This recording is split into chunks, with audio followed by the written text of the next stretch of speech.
Have you ever wondered what it would be like to wake up in the most dangerous artistic paradise in history? Well, imagine opening your eyes not to your familiar bedroom, but to the smoke-filled air of 1920s Paris, where creativity and destruction dance together in a deadly waltz that would change art forever. Tonight, we're stepping into the silk stockings and beaded dress of a young Bohemian woman navigating the glittering nightmare of Montmartre's heroin-soaked cafes. This isn't just some romantic fantasy about the City of Light. This is the raw, unfiltered reality of what it meant to be a woman caught in the crossfire between artistic genius and chemical oblivion during one of history's most creatively fertile, yet personally destructive periods. By the end of this journey, you'll understand exactly why surviving as a Bohemian woman in 1920s Paris required more than just artistic talent. It demanded street smarts, political awareness, and an iron will that most people simply didn't possess. But before we dive into the absinthe-stained reality of your new existence, let me paint you the world you've just awakened into. Picture this. It's 1924, and Paris is experiencing what historians call the most explosive cultural renaissance since the Italian Renaissance itself. The Great War ended just 6 years ago, leaving an entire generation of young people desperate to forget the horrors they witnessed and embrace every moment of life with reckless abandon. The streets of Montmartre pulse with an energy that's both intoxicating and terrifying. American expatriates flush with dollar bills, mix with Russian aristocrats, fleeing the Bolshevik Revolution. German intellectuals debate philosophy with British poets, while Spanish artists sketch frantically in corners of smoky cafes. Everyone seems to be running from something, searching for something, or creating something that might make sense of a world that has revealed its fundamental chaos.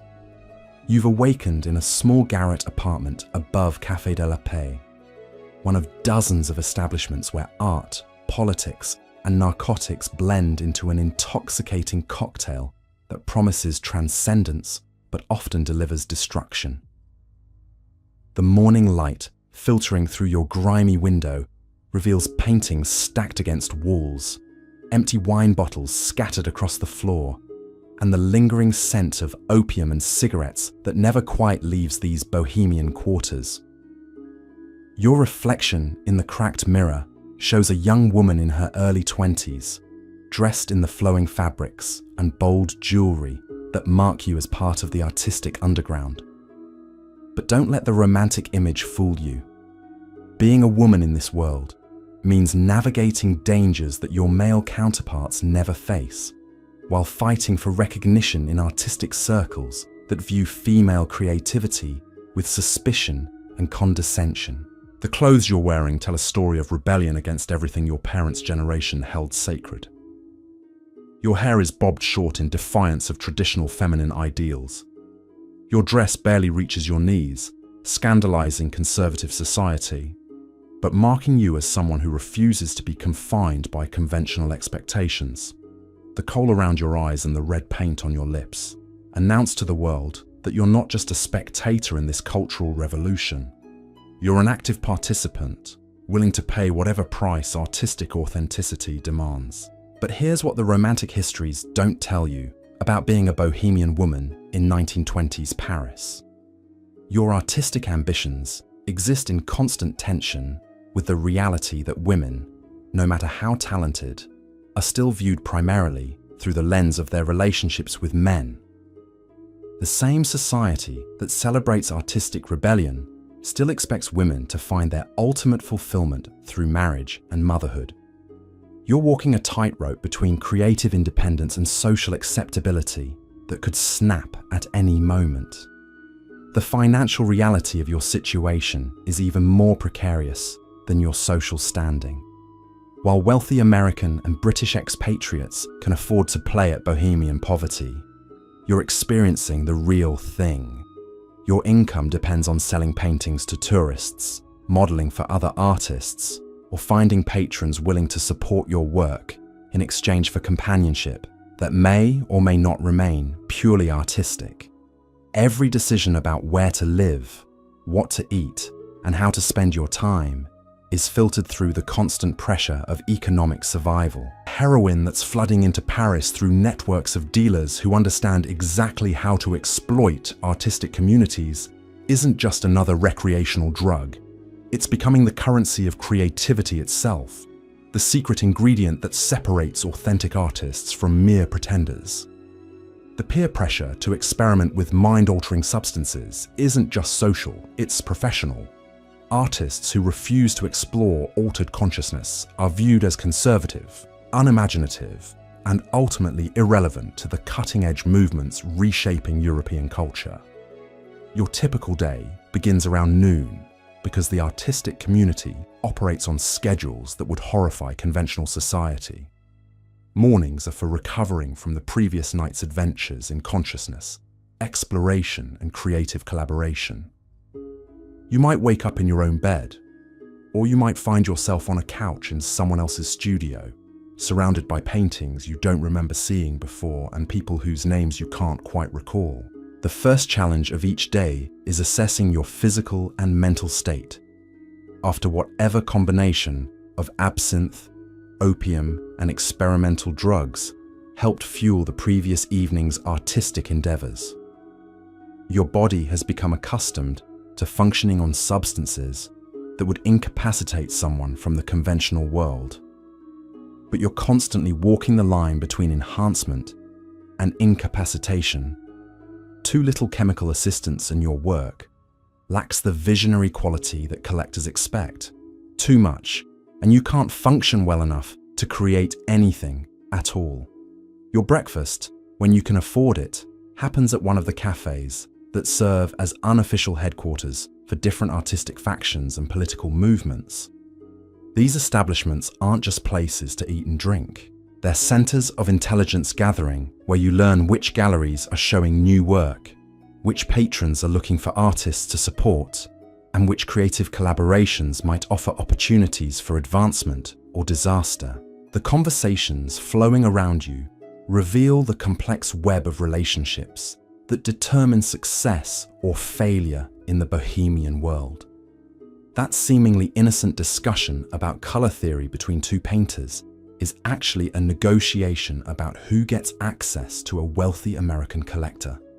The passionate debate about literary techniques happening at the next table masks a bitter rivalry between two writers competing for the same publishing opportunity.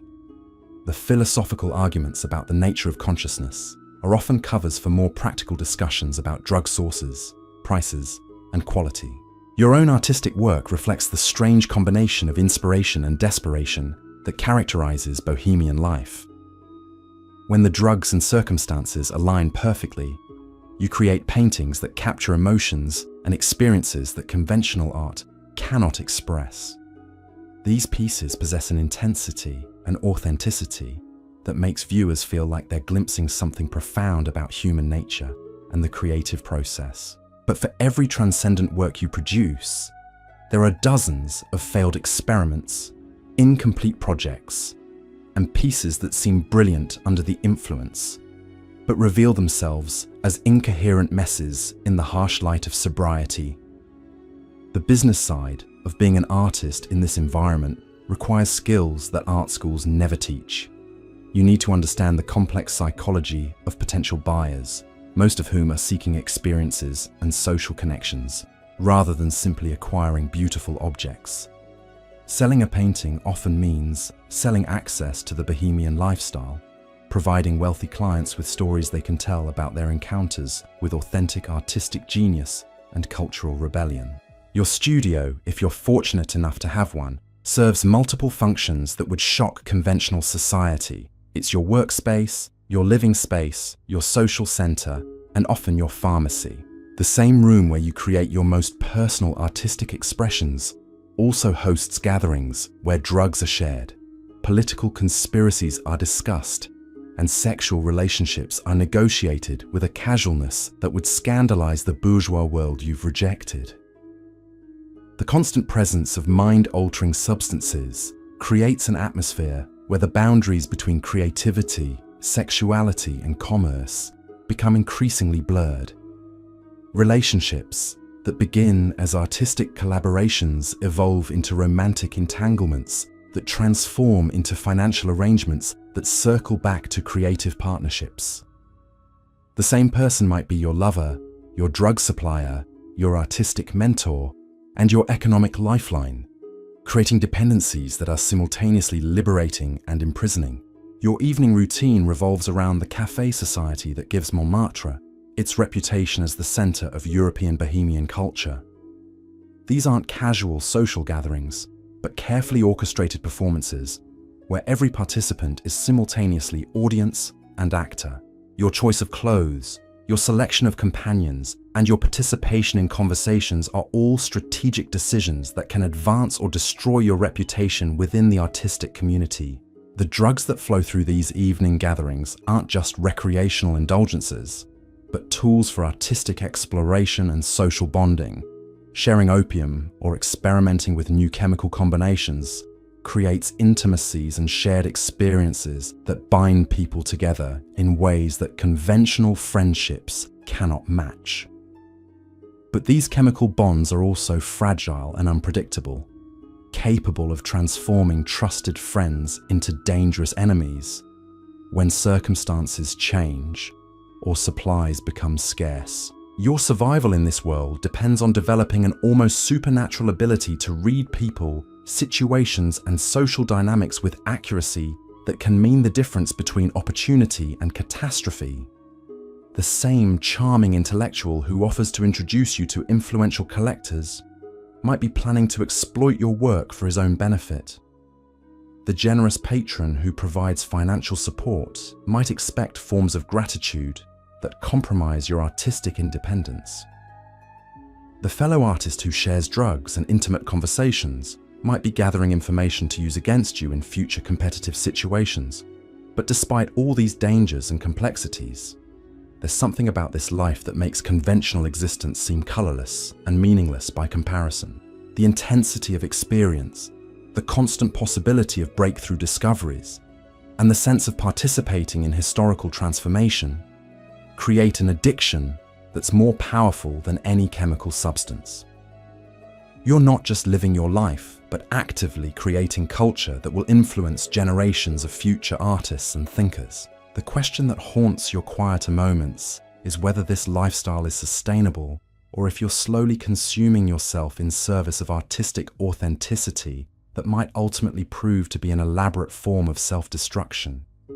Every morning brings evidence of friends who have crossed the line from creative exploration into complete dissolution, their talents consumed by the same forces that once fueled their greatest achievements.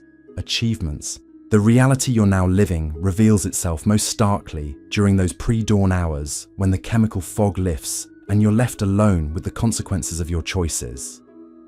Your hands, once steady enough to capture the finest details in your paintings, now shake with a tremor that betrays your body's growing dependence on substances that were supposed to free your creativity, not enslave it. The mirror reflects back hollow cheeks and dark circles that no amount of kohl can disguise. Physical evidence of a lifestyle that burns through human vitality like a candle flame consuming wax. Your artistic output has become a barometer of your descent into this world of beautiful destruction. The paintings you created during your first months in Paris possessed a raw energy that gallery owners couldn't ignore. Critics used words like revolutionary and transcendent to describe work that seemed to channel experiences beyond ordinary human consciousness. But as your chemical experimentation has deepened, your art has become increasingly erratic, oscillating between moments of genuine brilliance and periods of complete creative paralysis that leave you staring at blank canvases for hours without producing a single meaningful brushstroke. The economics of your situation have grown more desperate with each passing month. The wealthy patrons who once competed to support promising young artists have begun to recognize the signs of advanced addiction, and their enthusiasm for your work has cooled accordingly. They're seeking the excitement of supporting authentic Bohemian culture, not the uncomfortable responsibility of enabling someone's systematic self-destruction. Your paintings now sell for a fraction of their former prices. And even those reduced sales happen less frequently as word spreads through collector networks about your increasing unreliability. Your living arrangements reflect this downward spiral in ways that would have been unimaginable when you first arrived in Paris with dreams of artistic glory. The charming garret apartment has been replaced by a series of increasingly squalid accommodations shared with other artists whose careers have followed similar trajectories. Your current room in a crumbling building near the cemetery is barely large enough for a mattress and easel, with walls so thin that you can hear every conversation, argument, and creative breakdown happening in neighboring spaces. The social dynamics of Bohemian Paris reveal their darker aspects as your circumstances deteriorate. Friends who once celebrated your artistic vision now avoid you, not out of cruelty, but out of self-preservation instincts that recognize how addiction can spread through social networks like a contagious disease. The cafes that once welcomed your presence now view you with suspicion, aware that desperate artists can become unpredictable liabilities who might create scenes that drive away paying customers. Your romantic relationships have become increasingly transactional, reflecting the brutal reality that love and artistic collaboration cannot survive the constant pressure of financial desperation and chemical dependency. The passionate affairs that once seemed to embody the bohemian ideal of free love have been replaced by calculated arrangements where affection is exchanged for drugs, shelter, or access to potential buyers for your increasingly unmarketable artwork. The daily routine that once felt like an adventure in conscious living has become a grinding cycle of maintenance activities designed to stave off withdrawal symptoms while preserving enough functionality to continue creating work.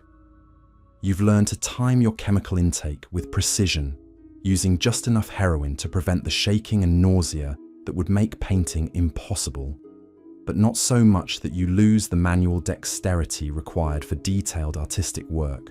Your interactions with the drug dealers who supply the bohemian community have revealed the sophisticated business networks that profit from artistic ambition and creative desperation. These aren't the crude criminals that conventional society imagines, but cultured individuals who understand art, philosophy, and human psychology well enough to position themselves as essential partners in the creative process rather than mere suppliers of illegal substances. The most successful dealers have cultivated reputations as patrons of the arts, hosting salons where they display work by their artist clients while facilitating the chemical experiences that fuel continued creativity. They've learned to manage their customers' addictions carefully, providing just enough support to maintain productivity while ensuring continued dependence on their services. Your relationship with these figures has evolved from commercial transaction to something resembling artistic partnership, with your dealer taking a proprietary interest in your work and career trajectory. The political dimensions of bohemian life have become more apparent as your desperation has increased your willingness to participate in activities that once seemed too dangerous or morally compromising.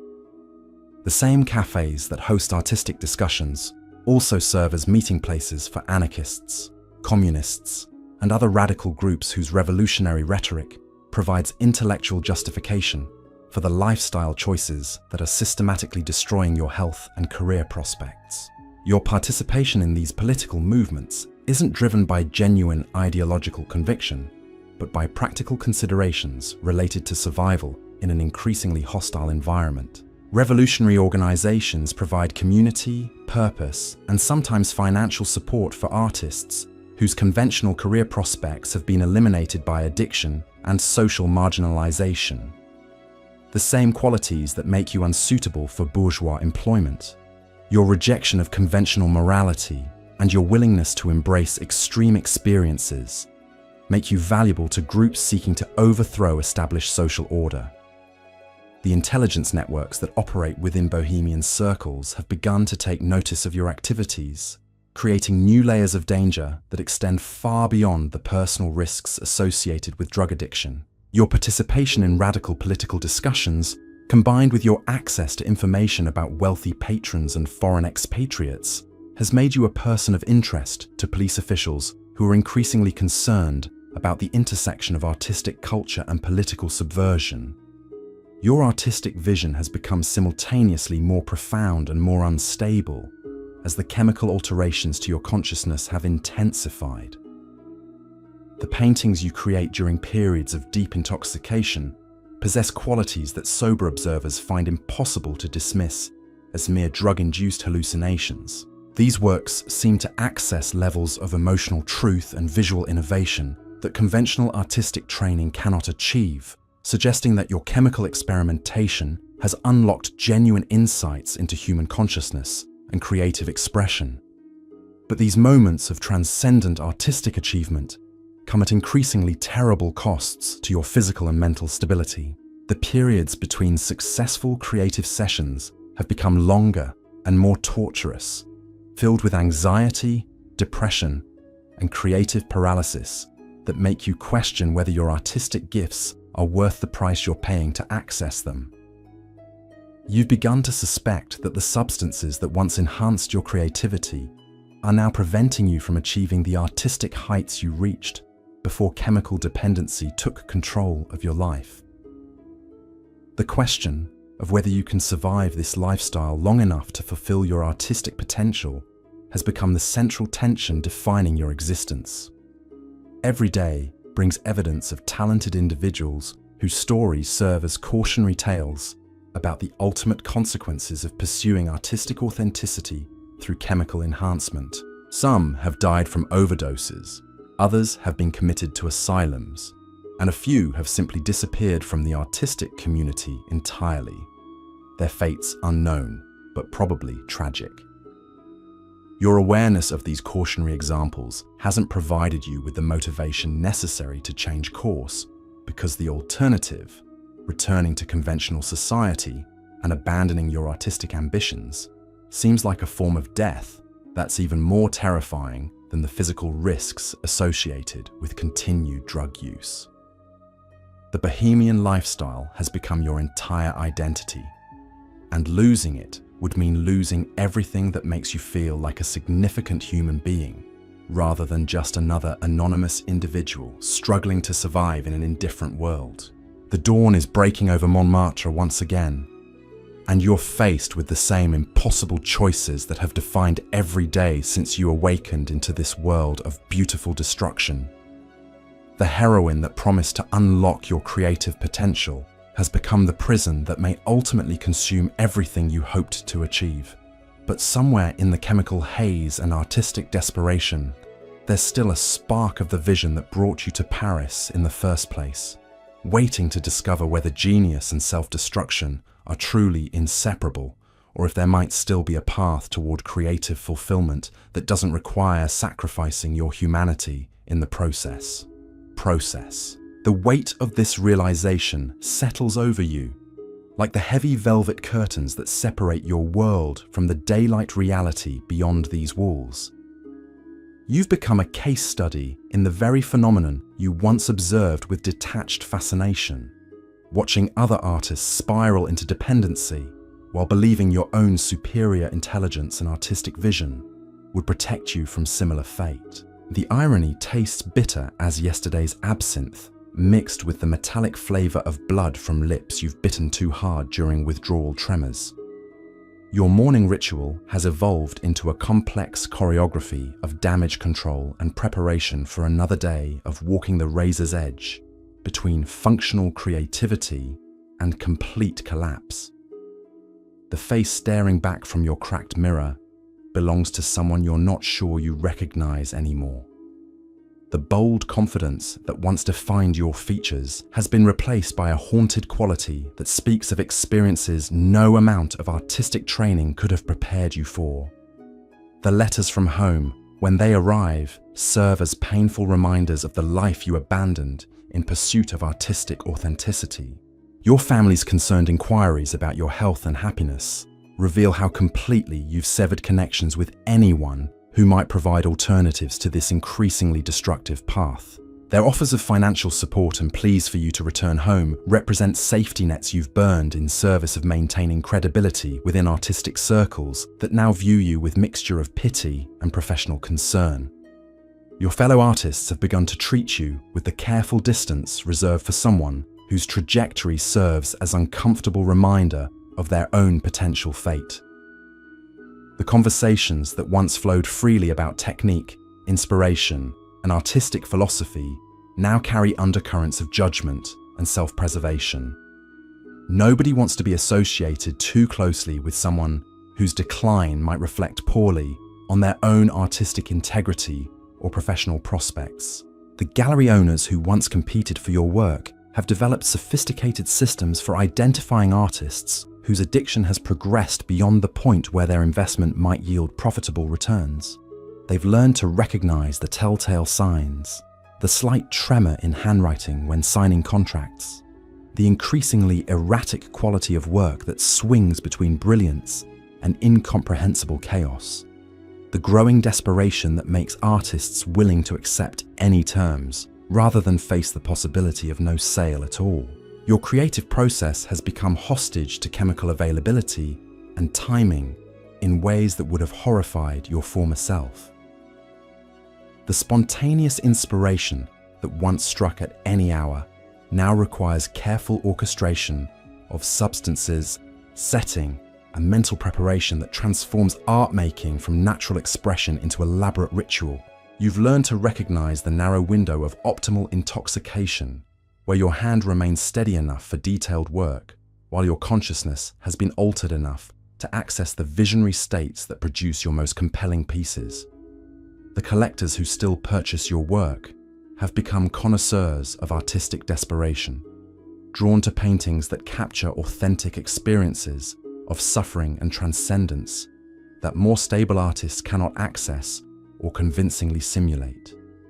They speak of your work with reverence reserved for religious artifacts, describing canvases that seem to bleed real emotion and visual experiences that transport viewers into altered states of consciousness without chemical assistance. But these collectors also represent a form of exploitation that you're increasingly aware of, but powerless to resist. They're purchasing pieces of your soul, literally profiting from your systematic self-destruction while maintaining comfortable distance from the human costs.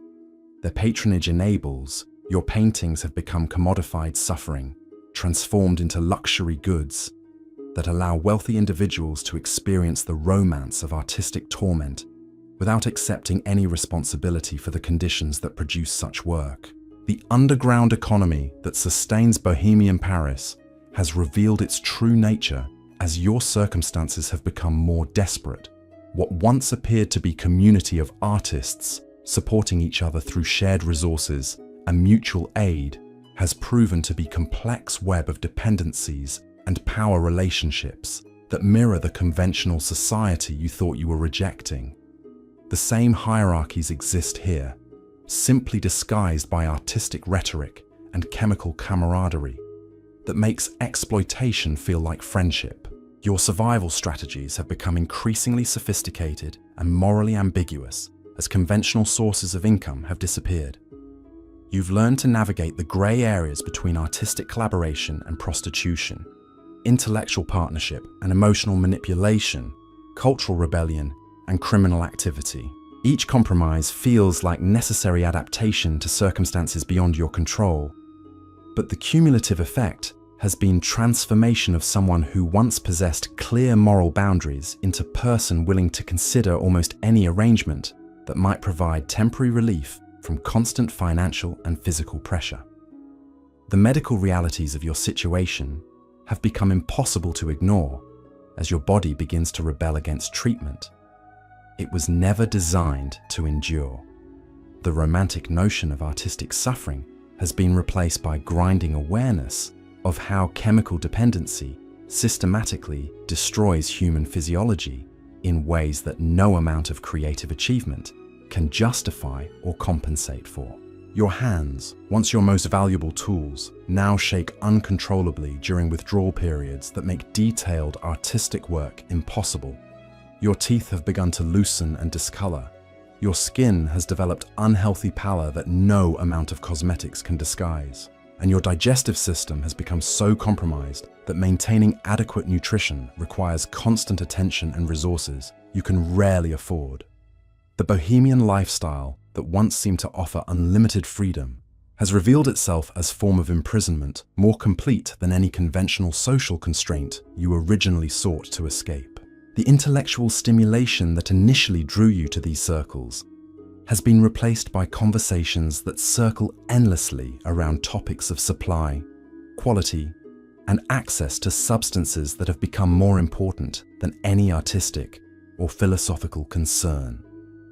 The brilliant debates about consciousness, creativity, and cultural revolution have devolved into practical discussions about dealers, prices, and techniques for managing withdrawal symptoms while maintaining enough functionality to continue earning money through whatever means remain available.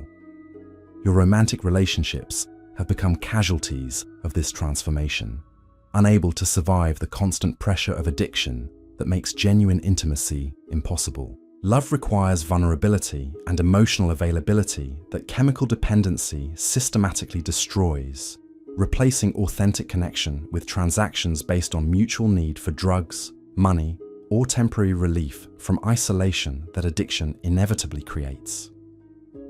The passionate affairs that once embodied bohemian ideals of free love have been replaced by arrangements that serve primarily practical functions, related to survival rather than emotional fulfillment. The seasonal rhythms that once marked a natural progression of time have been replaced by cycles of chemical availability and withdrawal that create their own temporal reality disconnected from external world.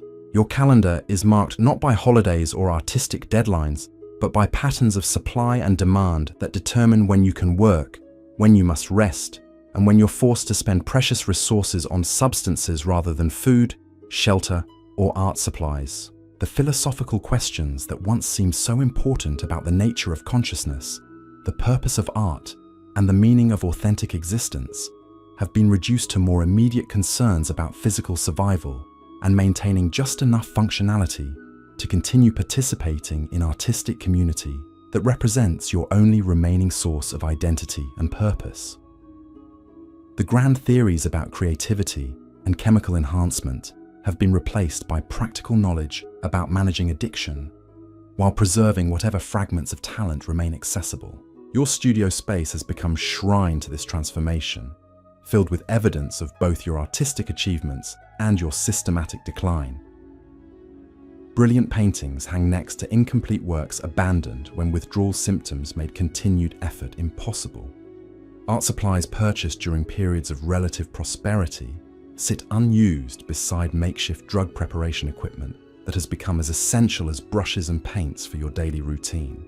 The future that once seemed unlimited with possibilities for artistic growth and cultural influence has contracted to immediate concerns about surviving each day while maintaining enough creative capacity to justify continued existence within community that no longer offers sanctuary, but rather serves as elaborate trap disguised as artistic paradise. The dawn light filtering through your grimy window illuminates a truth you've been avoiding for months. This isn't just about artistic exploration anymore. You've become part of a machine, a system that feeds on creative souls and spits out hollow shells wrapped in bohemian rhetoric. The realization hits you with the force of cold absinthe on an empty stomach, leaving you nauseous and trembling in ways that have nothing to do with withdrawal. Your morning routine now includes checking which friends are still alive. The obituaries in the artistic community aren't published in newspapers, but whispered through cafe networks, passed along with the same casual efficiency used to share information about new drug shipments or gallery openings. Marie Claire overdosed last Tuesday. Antoine hasn't been seen in a week, and his landlord found paintings scattered across his floor like fallen leaves. Simone was committed to an asylum after being found painting with her own blood, convinced that only authentic bodily fluids could capture the essence of human suffering. These aren't distant tragedies, but immediate warnings about your own trajectory. Each name represents someone who started exactly where you began, filled with artistic ambition and convinced their superior talent would protect them from the fate that claimed lesser artists. The mathematical progression is undeniable. First you experiment, then you require, then you depend, then you disappear. You're currently somewhere between stages 3 and 4, watching the ground rush toward you while still believing you might somehow learn to fly. The psychological manipulation that sustains this world has become visible to you in ways that would have seemed impossible during your early months of intoxicated bliss. The dealers aren't just selling drugs, they're selling identity, community, and purpose to people whose conventional support systems have been systematically destroyed. They understand that addiction to substances is temporary compared to addiction to the lifestyle, the social connections, and the artistic validation that makes normal existence seem colorless and meaningless. Your dealer, Henri, exemplifies this sophisticated approach to human exploitation. He speaks fluent German, quotes Baudelaire from memory, and maintains detailed knowledge about contemporary artistic movements that allows him to discuss your work with genuine insight and appreciation. His apartment doubles as an informal gallery where he displays pieces created by his clients, creating the illusion that he's a patron of the arts rather than someone who profits from systematic destruction of human potential. Henri's business model depends on maintaining his customers at precisely the right level of dependency. Too little addiction, and they might develop independence that threatens his control. Too much, and they become unreliable sources of revenue who produce unmarketable work. He's learned to calibrate his product and pricing to keep artists functioning just above the threshold of complete collapse, maximizing both their productivity and their dependence on his services. The conversations you have with Henri reveal the cold calculation behind his cultivated persona of artistic sophisticate. He discusses your paintings with enthusiasm that feels genuine until you realize he's actually evaluating their market potential and adjusting his treatment of you based on assessments of your future earning capacity. When your work was selling well, he offered credit and premium quality drugs. As your market value has declined, his terms have become increasingly harsh and his product increasingly adulterated with substances that provide less relief while creating greater dependency. Your fellow artists have become unwilling participants in this economic ecosystem, competing for Henri's favor and access to higher quality drugs through artistic production that's increasingly evaluated by commercial rather than creative criteria. The community that once seemed to represent rejection of bourgeois values has revealed itself as marketplace where human creativity is commodified more brutally than in any conventional business environment you originally sought to escape. The political discussions that once seemed so revolutionary now appear as elaborate forms of entertainment designed to make participants feel intellectually sophisticated while distracting them from the reality of their systematic exploitation. The anarchist rhetoric about overthrowing capitalist systems rings hollow when you realize that the Bohemian community operates according to economic principles that are more ruthlessly capitalistic than anything found in conventional society. Your artistic vision has become hostage to forces beyond your creative control in ways that make mockery of Bohemian ideals about artistic freedom and authentic expression. The paintings you create are increasingly influenced by calculations about what Henri might find marketable, what collectors are currently seeking, and what level of chemical enhancement will produce work that appears visionary without becoming completely incomprehensible to potential buyers. The technical aspects of your artistic practice have deteriorated in direct proportion to your chemical dependency, creating cruel irony where the substances that were supposed to enhance your creativity have systematically destroyed your ability to execute the visions they sometimes provide. Your hand-eye coordination has become unreliable. Your color perception has been altered in ways that make accurate mixing impossible, and your attention span has been reduced to fragments that make completing complex compositions increasingly difficult. The storage and preservation of your artwork has become secondary consideration compared to immediate needs for food, shelter, and drugs. Paintings that once represented months of careful work are now treated as disposable commodities to be sold quickly for whatever price they might bring.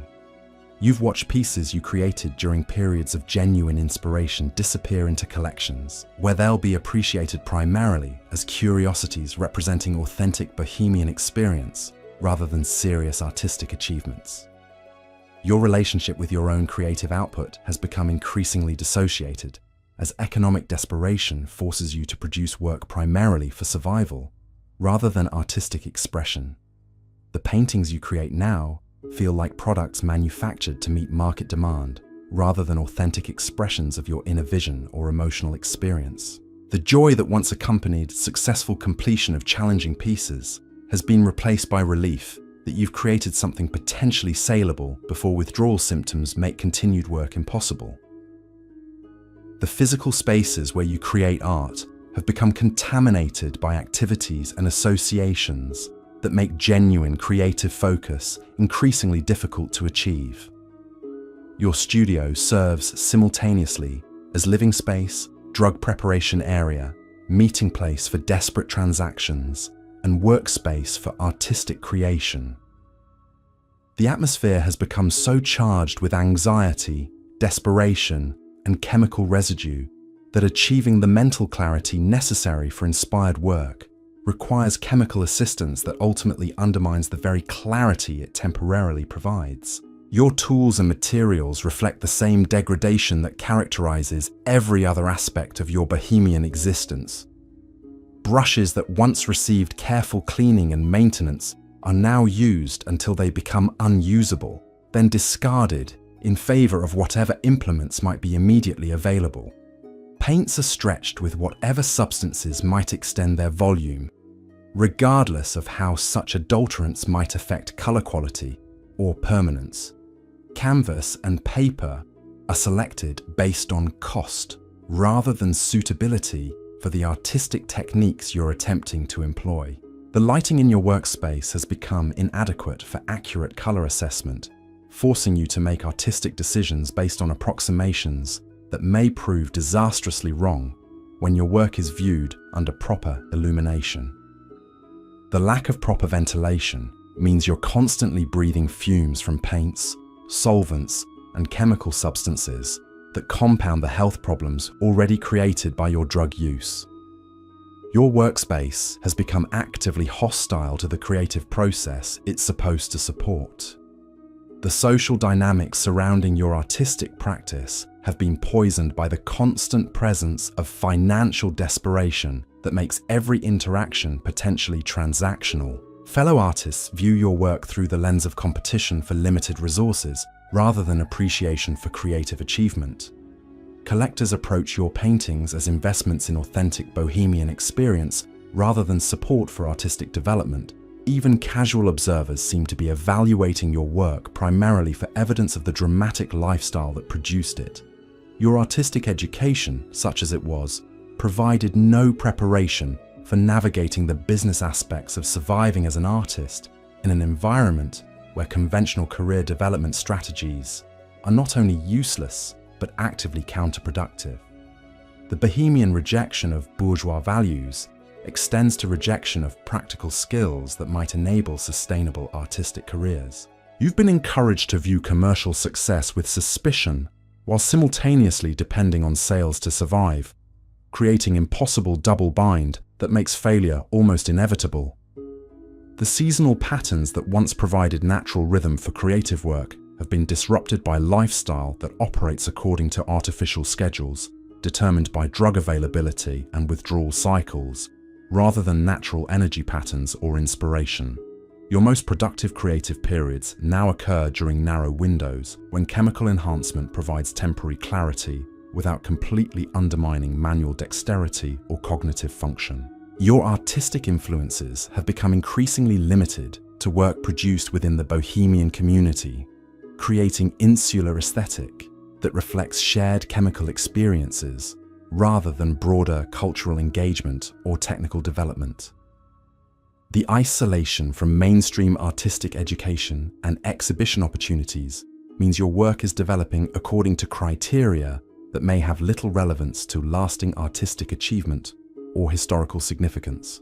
The documentation and critical evaluation of your work has become impossible as the Bohemian community lacks institutional structures for serious artistic assessment or career development. Your paintings are evaluated primarily by other addicted artists whose judgment is compromised by their own chemical dependencies and financial desperation.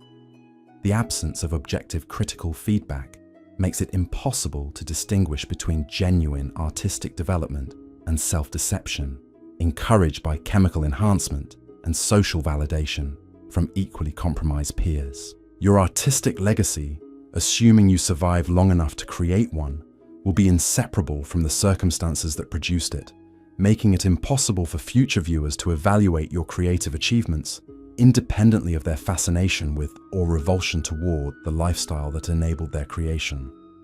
The romantic mythology surrounding Bohemian artistic suffering ensures that your work will be appreciated primarily as historical artifact rather than timeless creative expression that transcends its origins in chemical dependency and social rebellion. The morning sun is climbing higher over Montmartre, casting harsh light on realities you can no longer avoid through chemical haze or artistic rationalization. The choice facing you isn't between artistic authenticity and bourgeois compromise, but between continued descent into systematic self-destruction disguised as creative exploration and some form of recovery that might preserve whatever remains of your artistic potential before it's completely consumed by the beautiful nightmare you've mistaken for paradise. The harsh morning light reveals something you've been refusing to acknowledge for weeks. Your hands aren't just shaking from withdrawal anymore. They're developing the permanent tremor that marks artists who've crossed the invisible line between chemical enhancement and irreversible neurological damage. The fine motor control that once allowed you to capture the delicate interplay of light and shadow in your portraits has been replaced by movements so erratic that even basic sketching requires multiple attempts to achieve acceptable results. Your artistic technique, once your greatest pride and the foundation of your professional reputation, has become a casualty of the very substances that were supposed to liberate your creative potential. The precise brushwork that critics once praised as evidence of exceptional training and natural talent now resembles the crude marks of someone learning to paint for the first time. Your color mixing, previously intuitive and sophisticated, has devolved into muddy approximations that bear little resemblance to the luminous palettes that once distinguished your work from that of less accomplished peers.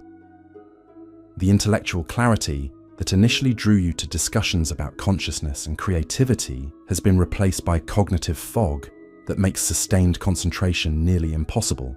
The philosophical conversations that once stimulated your artistic thinking now feel like performances where you're desperately trying to remember lines from a play you once knew by heart.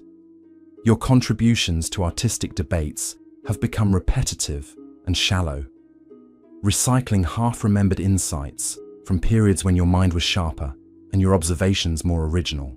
Your memory, both short-term and long-term, has begun to fail in ways that affect not just your daily functioning, but your ability to learn from experience and develop as an artist.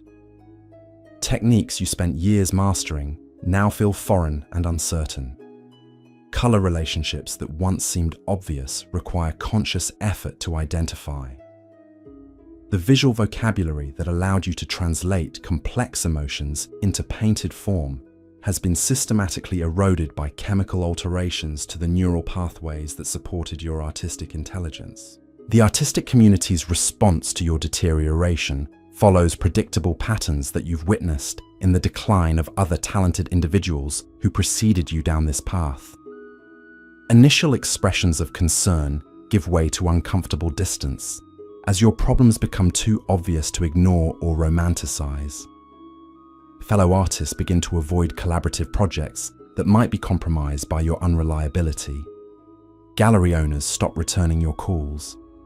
Collectors who once competed for your work develop sudden amnesia about their previous enthusiasm for your artistic vision. Your reputation within Bohemian circles has shifted from promising young artist to cautionary tale, though this transformation is disguised by the elaborate euphemisms that allow the community to avoid confronting the systematic destruction it enables and celebrates. You're no longer described as talented, but as authentic. Your work isn't praised for its technical excellence, but for its rawness. Your obvious deterioration is reframed as deepening artistic maturity that comes from embracing experiences that less committed artists avoid. The economic mathematics of your situation have become brutally simple. Each painting you complete requires investment of time, materials, and chemical enhancement that costs more than the reduced prices your work now commands. You're operating at a loss that grows larger with each piece you create, sustained only by the desperate hope that your next painting might somehow break through to commercial success that could stabilize your circumstances and provide breathing room for artistic recovery. Your living arrangements reflect this downward spiral in ways that compound your creative difficulties. The studio space you once maintained with pride has been traded for cheaper accommodations that lack proper lighting, ventilation, and security. Your art supplies are stored in conditions that damage their quality. Your completed works are vulnerable to theft, damage, and deterioration that can eliminate months of effort in moments. The physical environment necessary for serious artistic work has been sacrificed to immediate survival needs. The social isolation that accompanies advanced addiction has cut you off from sources of emotional support and practical assistance that might have helped you navigate this crisis. Family members who once provided financial safety nets have been alienated by your choices and behavior. Former friends from conventional society have been driven away by the dramatic changes in your personality and priorities. Your social circle has contracted to include only other addicted artists whose advice and companionship, however well-intentioned, cannot provide the objective perspective necessary for meaningful change. Your romantic relationships have become impossible to sustain as chemical dependency systematically destroys the emotional availability and physical reliability that intimate partnerships require. The passionate love affairs that once seemed to embody bohemian ideals of free expression have been replaced by desperate arrangements with people whose own addictions make them equally incapable of genuine care or commitment. Love has become another commodity to be traded for temporary access to drugs, money, or shelter.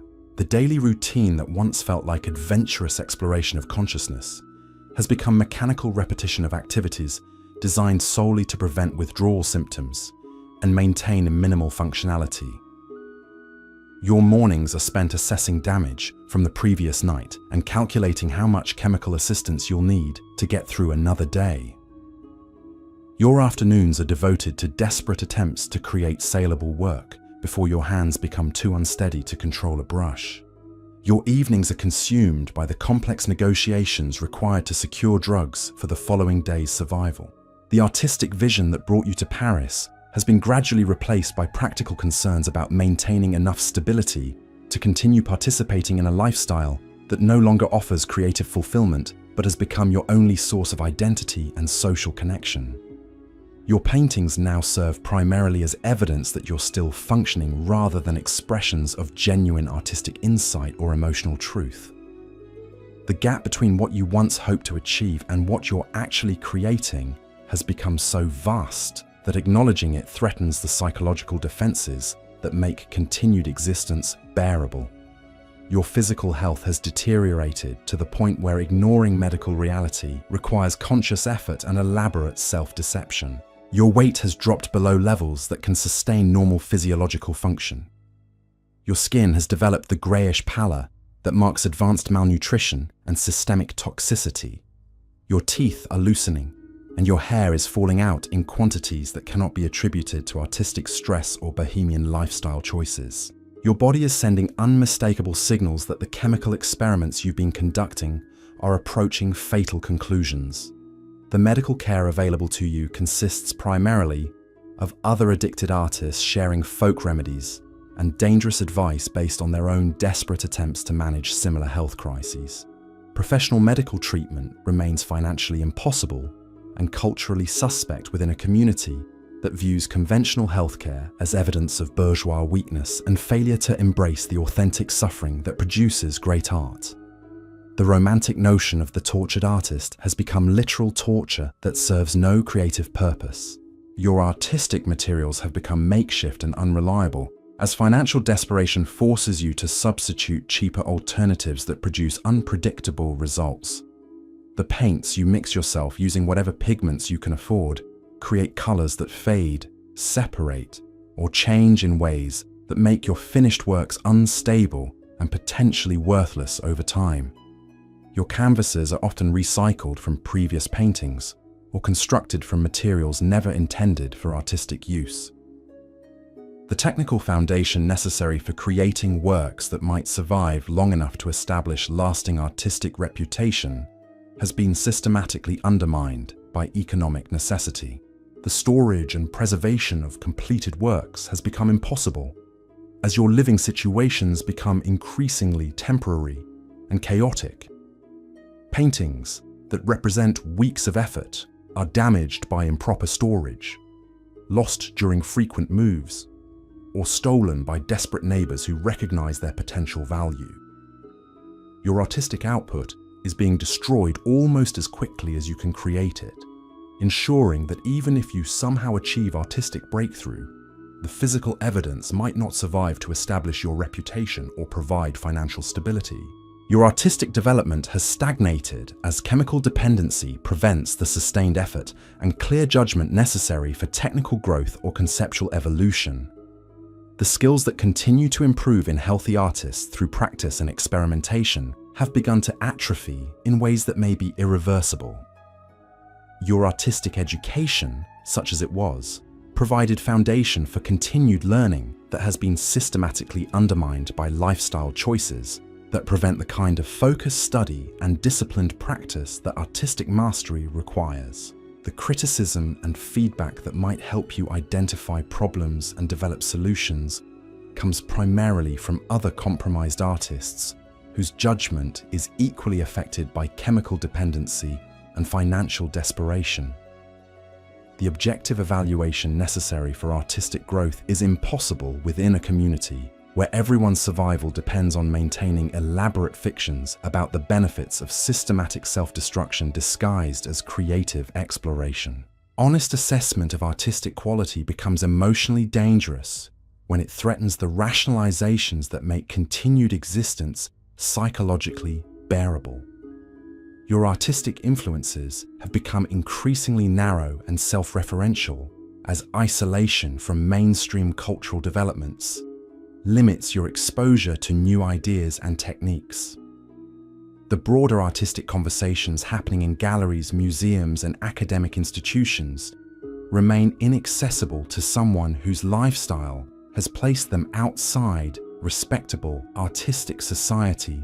Your work is developing according to criteria established within an insular community whose aesthetic standards may have little relevance to lasting artistic achievement. The documentation of your artistic career has become non-existent as the Bohemian community lacks institutional structures for maintaining records or archives that might preserve evidence of significant creative developments.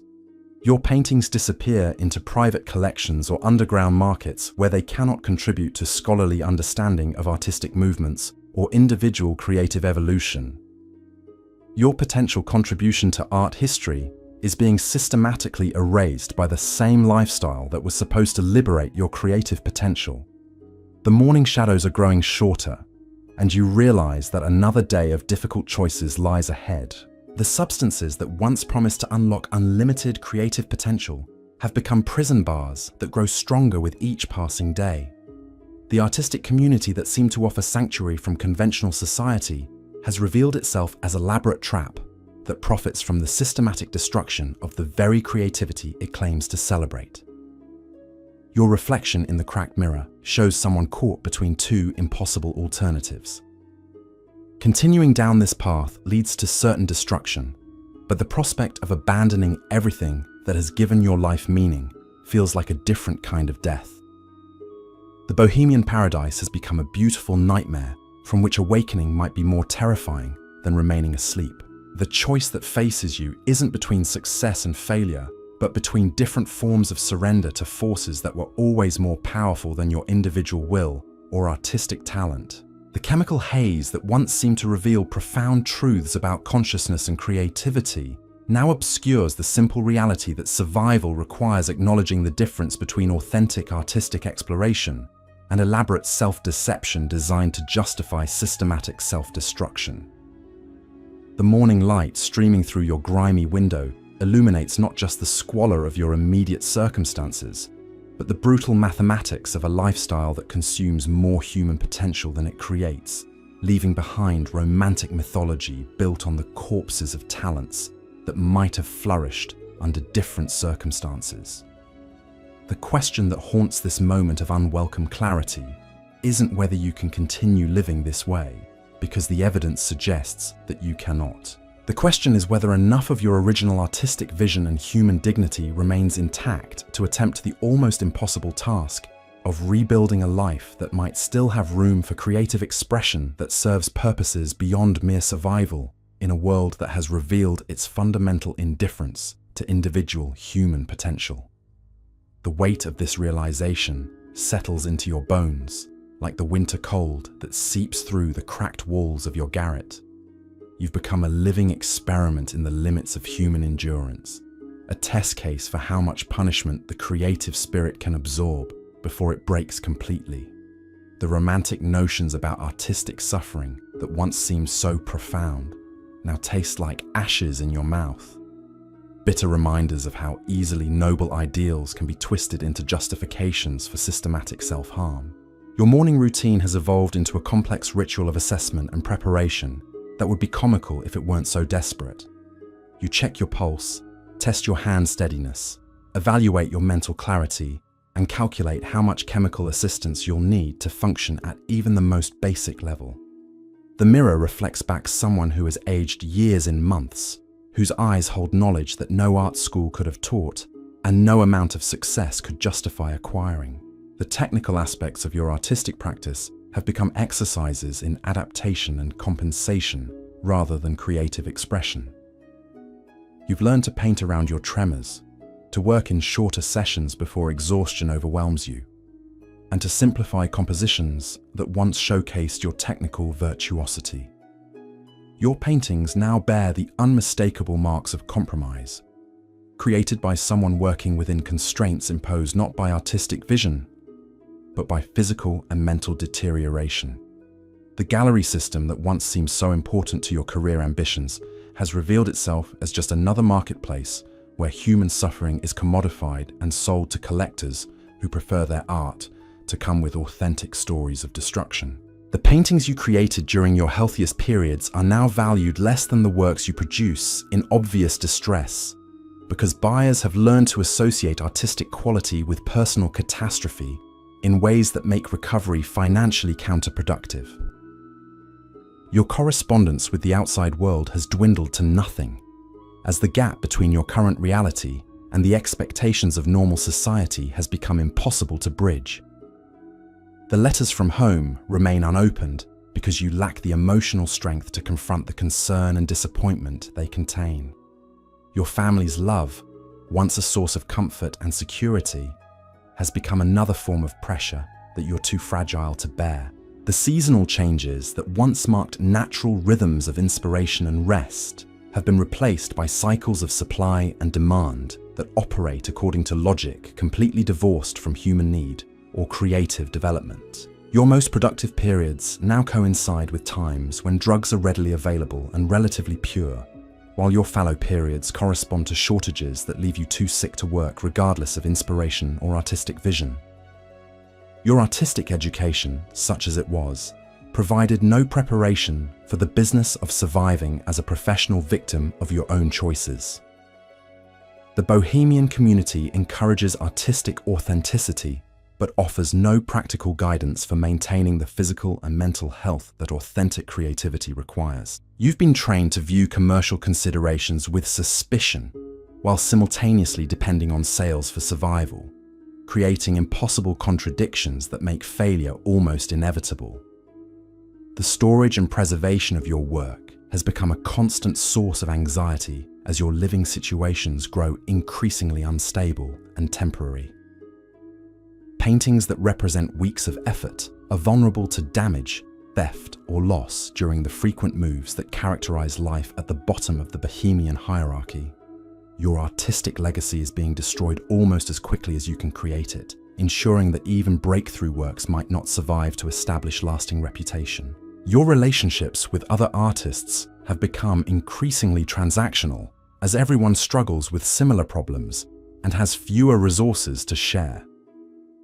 The community that once seemed to offer mutual support and creative collaboration has devolved into a collection of desperate individuals competing for limited opportunities while maintaining elaborate pretenses about artistic solidarity and shared revolutionary purpose.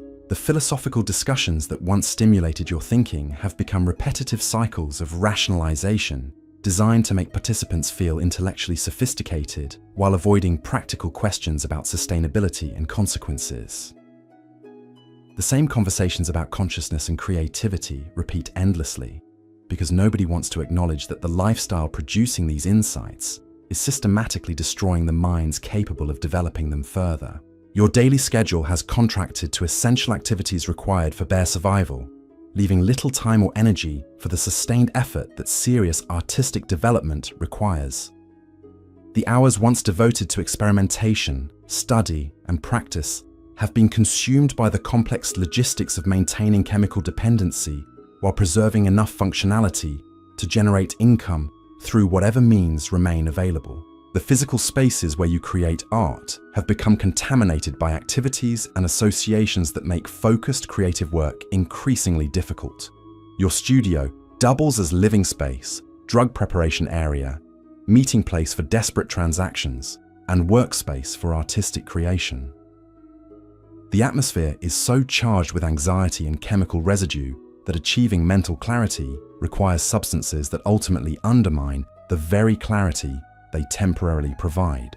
Your artistic influences have become limited to work produced within the Bohemian community, creating insular aesthetic that reflects shared chemical experiences rather than broader cultural engagement. The isolation from mainstream artistic education and exhibition opportunities means your work develops according to criteria that may have little relevance to lasting achievement or historical significance. The documentation and critical evaluation of your work has become impossible as the community lacks institutional structures for serious assessment or career development. Your paintings are evaluated primarily by other compromised artists whose judgment is affected by their own dependencies and financial desperation. The absence of objective feedback makes it impossible to distinguish between genuine development and self-deception, encouraged by chemical enhancement and social validation. Your artistic materials reflect the same degradation that characterizes every other aspect of your existence. Brushes that once received careful maintenance are used until they become unusable, then discarded for whatever implements might be available. Paints are stretched with substances that affect color quality and permanence. Canvas and paper are selected based on cost, rather than suitability for the techniques you're attempting to employ. The lighting in your workspace has become inadequate for accurate color assessment, forcing you to make decisions based on approximations that may prove disastrously wrong when viewed under proper illumination. The lack of ventilation means you're constantly breathing fumes that compound health problems already created by drug use. Your workspace has become actively hostile to the creative process it's supposed to support. The social dynamics surrounding your practice have been poisoned by constant financial desperation that makes every interaction potentially transactional. Fellow artists view your work through the lens of competition rather than appreciation. Collectors approach your paintings as investments in authentic experience rather than support for artistic development. Even casual observers seem to evaluate your work primarily for evidence of the dramatic lifestyle that produced it. Your memory, both short-term and long-term, has begun to fail in ways that affect your ability to learn from experience and develop as an artist. Techniques you spent years mastering now feel foreign and uncertain. The visual vocabulary that allowed you to translate complex emotions into painted form has been systematically eroded by chemical alterations to neural pathways that supported your artistic intelligence. The medical realities of your situation have become impossible to ignore as your body rebels against treatment. It was never designed to endure. Your hands, once your most valuable tools, shake uncontrollably during withdrawal periods. Your teeth have begun to loosen and discolor. Your digestive system has become so compromised that maintaining adequate nutrition requires constant attention and resources you can rarely afford. The international implications of your participation in this world have begun to register as authorities throughout Europe recognize the connections between artistic communities and political subversion. Your involvement in radical discussions, combined with your access to information about wealthy patrons and foreign expatriates, has made you person of interest to officials increasingly concerned about intersection of cultural movements and security threats. Your artistic vision has become simultaneously more profound and more unstable as chemical alterations to consciousness have intensified. The paintings you create during deep intoxication possess qualities that observers find impossible to dismiss as mere drug-induced hallucinations, suggesting that chemical experimentation has unlocked genuine insights into human consciousness and creative expression that conventional training cannot achieve. But these moments of transcendent achievement come at increasingly terrible costs to your stability. The periods between successful creative sessions have become longer and more torturous, filled with anxiety and creative paralysis that make you question whether your artistic gifts are worth the price you're paying to access them. You've begun to suspect that the substances, once enhancing your creativity, are now preventing you from achieving heights you reached before dependency took control. The question of whether you can survive this lifestyle long enough to fulfill your potential has become the central tension defining your existence.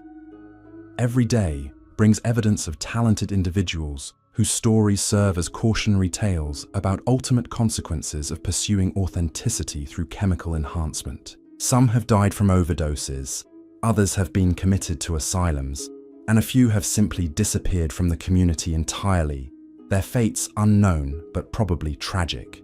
Your awareness of these examples hasn't provided motivation necessary to change course because the alternative, returning to conventional society and abandoning your artistic ambitions, seems like death even more terrifying than the physical risks associated with continued drug use. The Bohemian lifestyle has become your entire identity, and losing it would mean losing everything that makes you feel significant rather than just another anonymous individual struggling to survive in an indifferent world. The morning light grows stronger, casting harsh shadows that reveal details you've learned to ignore during the merciful darkness. Your easel holds a canvas you don't remember starting, covered with brushstrokes that seem to have been applied by someone else's hand. The colors are muddy and uncertain, bearing no resemblance to the luminous palettes that once distinguished your work from less accomplished peers. The woman in the mirror stares back with eyes that have seen too much and understood too little. She represents everything you once hoped to become and everything you've actually achieved. A living contradiction wrapped in bohemian rhetoric and chemical dependency. The choice facing her isn't between success and failure, but between different forms of surrender to forces that were always more powerful than individual will or artistic talent. The beautiful nightmare of Montmartre continues around you, indifferent to your personal crisis and the thousands of similar stories playing out in studios and cafes throughout the quarter. The machine that feeds on creative souls operates with mechanical efficiency, processing dreams into commodities and transforming human potential into profit margins that benefit everyone except the artists whose lives fuel the entire enterprise. Your story is both unique and utterly predictable, a variation on themes that have played out countless times before and will continue long after your particular tragedy reaches its inevitable conclusion. The only question remaining is whether you'll become another cautionary tale whispered through cafe networks, or somehow find strength to write a different ending to a narrative that seems determined to conclude with destruction, disguised as artistic authenticity. The morning sun climbs higher over Paris, illuminating a city that continues to attract dreamers and destroy them with equal efficiency, indifferent to the human cost of maintaining its reputation as the world's capital of artistic innovation and cultural rebellion. Your reflection wavers in the cracked glass, caught between what was promised and what has been delivered, between the romance of Bohemian idealism and the brutal mathematics of systematic self-destruction presented as creative liberation. The afternoon brings no relief from the morning's harsh revelations, only a different quality of light that illuminates the same inescapable truths from new angles. Your neighbors in this crumbling building have begun to avoid eye contact when you pass in the narrow hallways, their discomfort a mirror reflecting back the reality you've been desperately trying to avoid acknowledging.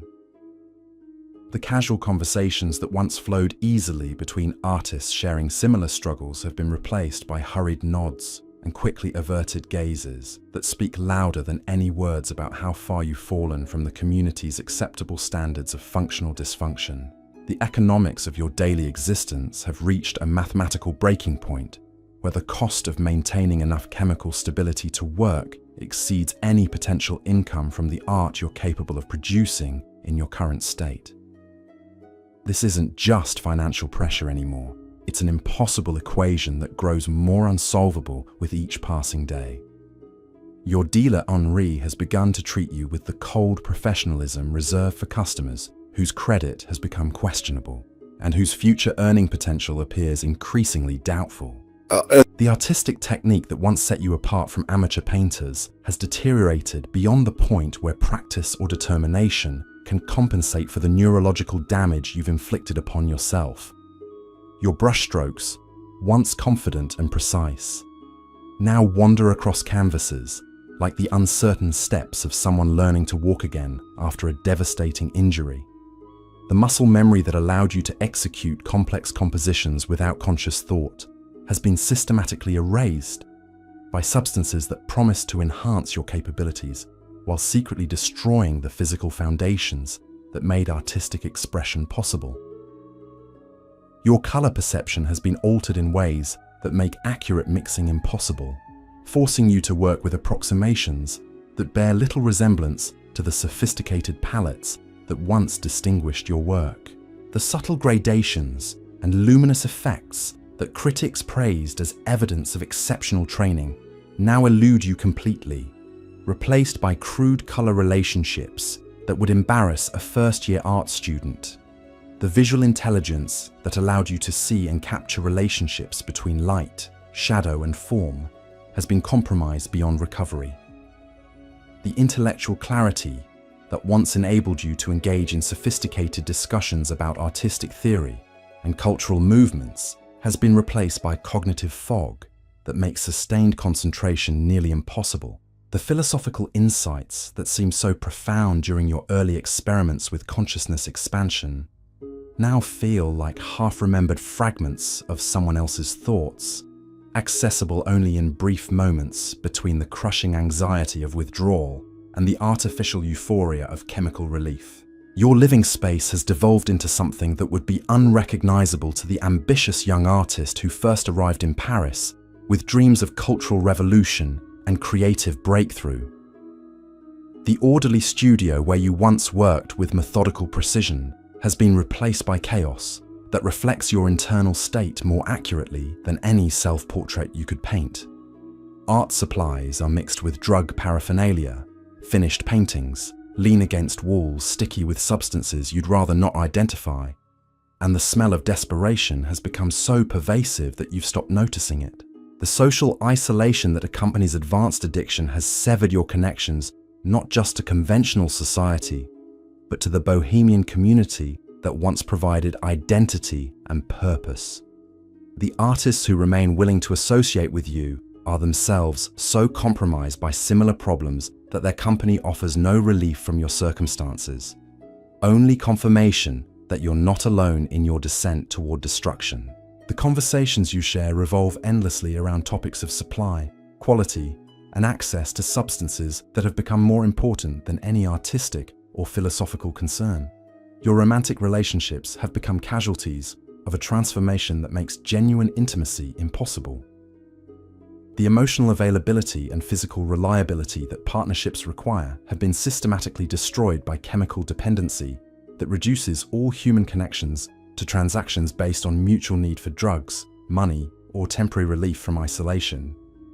Love has become another commodity in an economy where everything is ultimately exchangeable for the substances that maintain your ability to function at even the most basic level.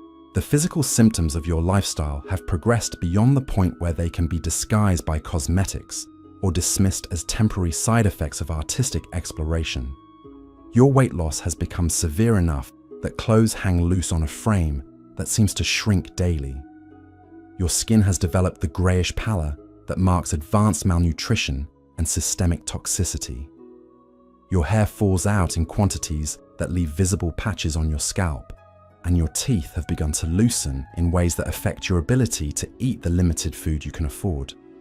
The medical care available within the Bohemian community consists primarily of folk remedies and dangerous advice shared by other desperate individuals whose own health problems make them unreliable sources of guidance. Professional medical treatment remains financially impossible and culturally suspect within a community that views conventional healthcare as evidence of bourgeois weakness.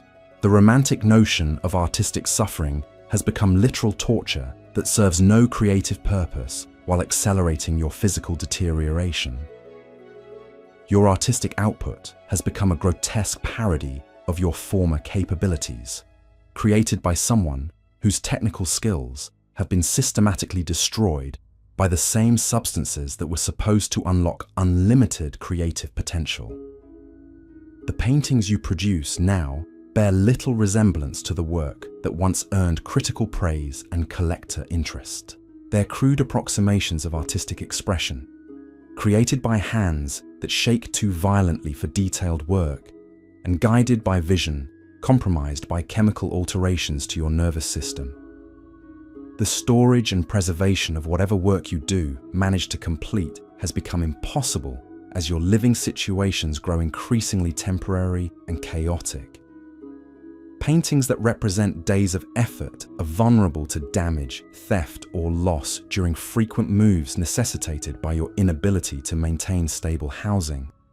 Your artistic legacy is being destroyed almost as quickly as you can create it, ensuring that even if you somehow produce breakthrough work, the physical evidence might not survive to establish lasting reputation. The gallery owners and collectors who once competed for your work have developed sophisticated systems for identifying artists whose addiction has progressed beyond the point where investment might yield profitable returns. They recognize the telltale signs of advanced dependency and adjust their interest accordingly, treating you with polite dismissal that's more devastating than outright rejection. Your market value has plummeted to levels that make survival through art sales mathematically impossible. The international implications of your participation in radical political discussions have begun to create additional layers of danger that extend far beyond personal health risks. Your involvement in anarchist gatherings, combined with your access to information about wealthy patrons and foreign expatriates, has attracted attention from police officials, increasingly concerned about connections between artistic communities and political subversion.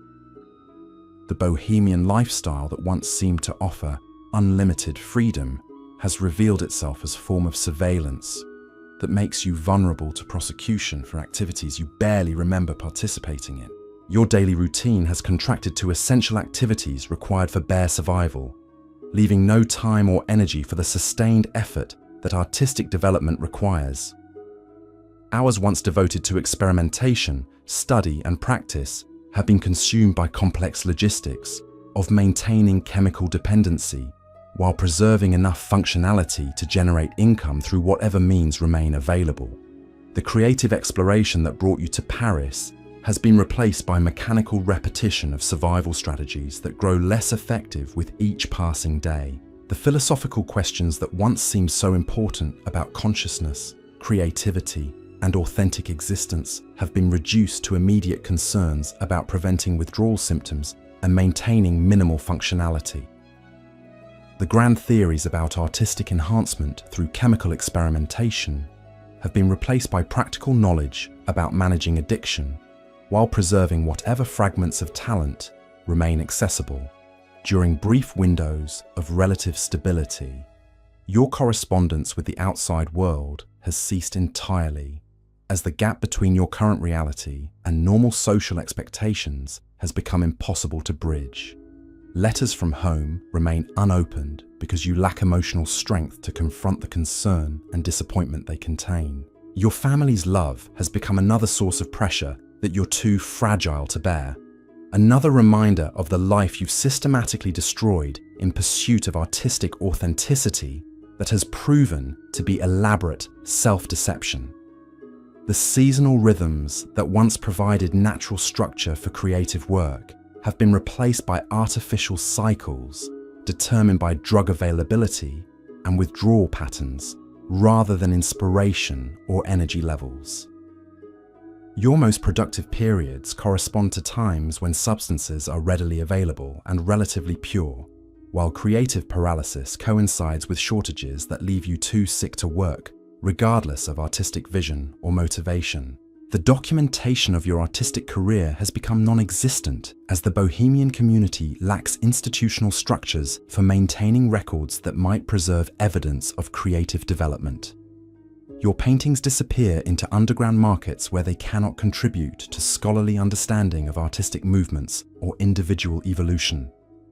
Your potential contribution to art history is being systematically erased by the same lifestyle that was supposed to liberate your creative potential from conventional constraints. The morning shadows have given way to harsh afternoon light that eliminates the romantic ambiguity that darkness once provided. Your reflection in the cracked mirror shows someone caught between impossible alternatives, neither of which offers realistic hope for survival or recovery.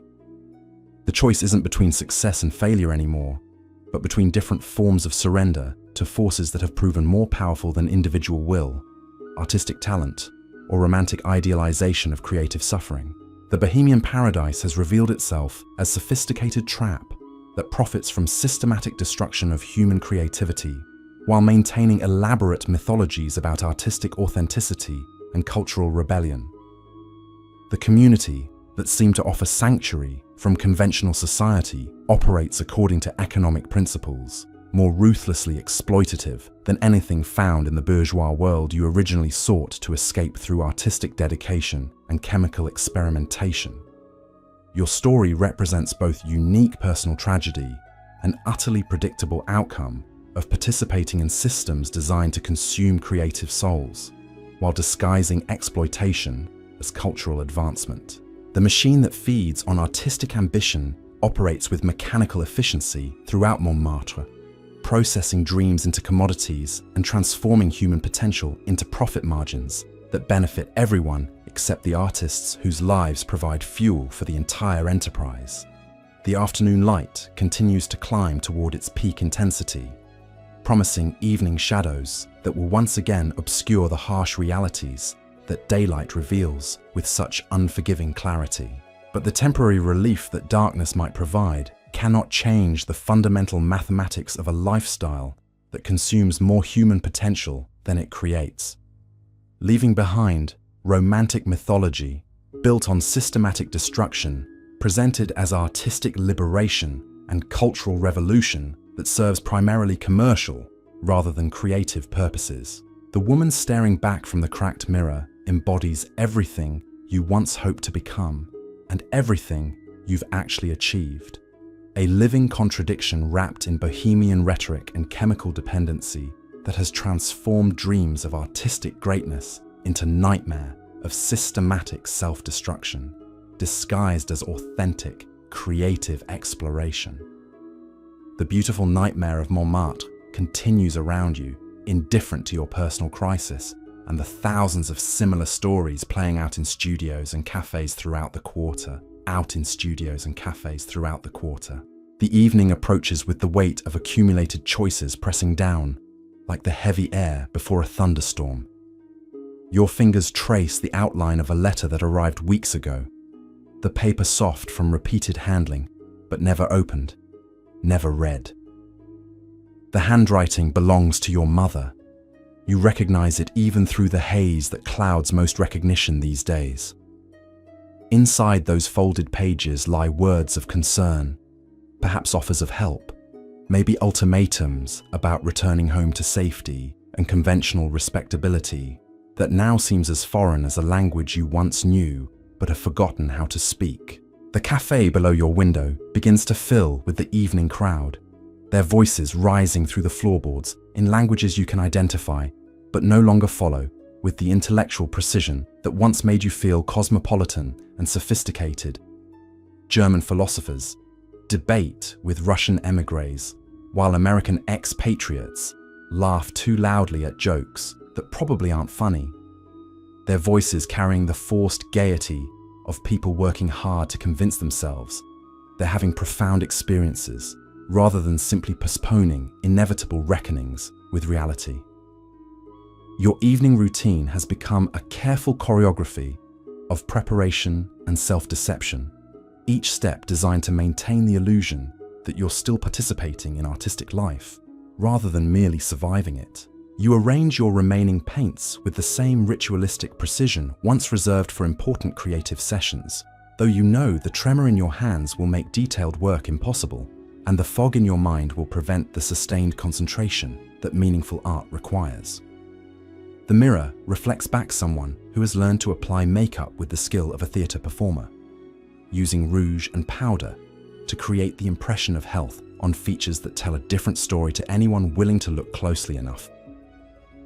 The Bohemian aesthetic that once expressed rebellion against conventional beauty standards now serves primarily to disguise the physical evidence of systematic self-destruction that grows harder to conceal with each passing week. Your wardrobe has been reduced to garments that accommodate the dramatic weight loss while maintaining the flowing, artistic silhouette that marks you as part of the cultural underground. The beads and jewelry that once announced your rejection of bourgeois values now serve mainly to distract attention from the hollow cheeks and prominent bones that speak of malnutrition disguised as artistic dedication to higher spiritual pursuits than mere physical comfort. The preparations for evening social activities require increasingly complex calculations about chemical timing and dosage that would horrify your former self. The ambitious young woman who believed talent and determination were sufficient qualifications for artistic success. You've become an expert in managing multiple substances to achieve specific effects, balancing stimulation against sedation, euphoria against functionality, always walking the narrow line between enhancement and incapacitation. But your selection of which cafe to visit involves considerations that have nothing to do with artistic inspiration or intellectual stimulation, and everything to do with practical questions about where you're most likely to encounter potential buyers for whatever work you can produce, sources of chemical supplies, or opportunities for the kinds of transactions that keep you functioning at minimal levels while preserving the pretense of creative purpose. The evening conversations you participate in follow predictable patterns that repeat with mechanical regularity, like theatrical performances where everyone knows their lines but pretends each exchange is spontaneous and meaningful. Discussions about consciousness and creativity serve as elaborate codes for more practical negotiations about prices, quality, and availability of substances that have become more essential than food or shelter for maintaining your ability to function within this community. Your contributions to these conversations have become increasingly limited as cognitive deterioration makes sustained intellectual engagement nearly impossible. The philosophical insights that once earned you respect among serious artists have been reduced to recycled fragments of half-remembered ideas, delivered with diminishing conviction by someone who no longer believes in the premises underlying her own arguments about art and authenticity. The social dynamics you navigate each evening are poisoned by desperation that makes every interaction potentially exploitative. Fellow artists evaluate your remaining usefulness while maintaining facades of friendship and solidarity. Dealers assess your financial potential while posing as cultural sophisticates interested in supporting your artistic development. Collectors examine you like specimens representing authentic bohemian experience they can purchase and display in their conventional lives. Your artistic reputation has shifted from promising talent to tragic cautionary tale. Though this transformation is disguised by euphemisms that allow the community to avoid confronting the systematic destruction it enables and celebrates. You're no longer described as skilled, but as authentic. Your work isn't praised for technical excellence, but for rawness. Your obvious deterioration is reframed as deepening maturity that comes from embracing experiences less committed artists avoid. The financial mathematics of your evening activities have become brutally simple. Each social interaction requires investment of time and chemical enhancement that costs more than any potential return from sales, commissions, or other opportunities that might emerge from networking within increasingly impoverished and desperate artistic circles. You're operating at losses that grow larger each day, sustained only by hope that some miraculous breakthrough might stabilize your circumstances. Your living situation reflects this downward spiral in ways that compound creative difficulties and social isolation. The studio space you once maintained with pride has been traded for cheaper accommodations that lack proper lighting, ventilation, security, and the basic amenities that serious artistic work requires. Your art supplies are stored in conditions that damage their quality, while your completed works remain vulnerable to theft, damage, or deterioration that can eliminate months of effort in moments. The physical spaces where you spend your evenings have become contaminated by activities and associations that make genuine creative focus increasingly difficult to achieve. Cafes that once stimulated intellectual exchange now serve primarily as marketplaces for illegal transactions. Studios that should inspire artistic collaboration have become shooting galleries, where creativity is secondary to chemical consumption. The atmosphere everywhere is charged with anxiety and desperation that makes authentic artistic experience nearly impossible. The conversations flowing around you reveal complex webs of dependency and exploitation that mirror the conventional economic systems you thought you were rejecting through bohemian lifestyle choices. The same hierarchies exist here, simply disguised by artistic rhetoric that makes systematic abuse feel like cultural participation. Power relationships based on control of resources operate with ruthless efficiency while maintaining pretenses about community solidarity and shared revolutionary purpose. Your evening meals, when you can afford them, happen in establishments that cater to the Bohemian community's preference for cheap food that can be consumed quickly between more important activities related to chemical enhancement and artistic performance. The malnutrition that results from this approach to sustenance compounds the health problems created by drug use while contributing to cognitive deterioration that makes effective artistic work increasingly impossible. The romantic relationships you observe and occasionally participate in follow patterns of mutual exploitation, disguised as passionate artistic collaboration. Couples form alliances based on shared access to drugs rather than genuine affection, then dissolve when chemical supplies become scarce, or when one partner's deterioration makes them liability rather than asset. Love becomes another commodity in economy, where everything is ultimately exchangeable for substances that maintain minimal functionality. Your interactions with potential buyers require performances that grow more challenging as your ability to maintain convincing facades deteriorates. Collectors seeking authentic bohemian experience expect artists to embody romantic stereotypes about creative suffering while remaining functional enough to produce work they can display as evidence of their cultural sophistication. The balance between appearing authentically tortured and remaining commercially viable becomes impossible to maintain as real torture replaces theatrical suffering. The international dimensions of your evening activities expose you to risks that extend far beyond personal health concerns. The same gatherings that provide social connection and potential commercial opportunities also attract attention from authorities monitoring connections between artistic communities and political subversion. Your participation in radical discussions creates legal vulnerabilities that could result in imprisonment or deportation, adding another layer of danger to lifestyle already threatening your survival. Your artistic vision has become simultaneously more intense and more unreliable as chemical alterations to consciousness have progressed beyond the point where enhancement remains distinguishable from impairment. The insights you achieve during periods of deep intoxication possess qualities that seem profound and revolutionary, but they're increasingly difficult to translate into finished works that communicate effectively to audiences not sharing your chemically altered perspective. The technical execution of whatever artistic ideas you can generate has been compromised by neurological damage that makes precise control of artistic tools nearly impossible. Your hands shake too violently for detailed work.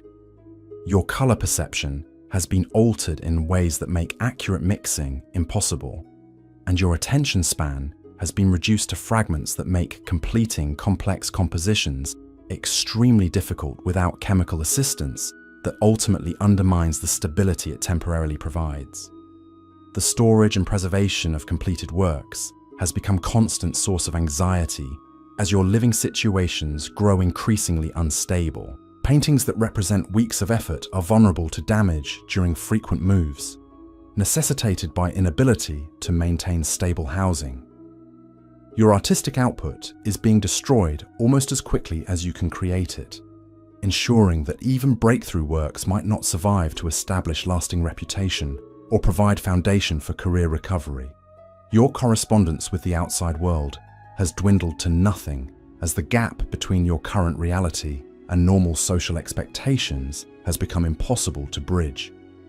The energy required to maintain connections with family and former friends has been consumed by immediate survival needs, leaving you increasingly isolated from anyone who might provide perspective or assistance, not contaminated by similar problems.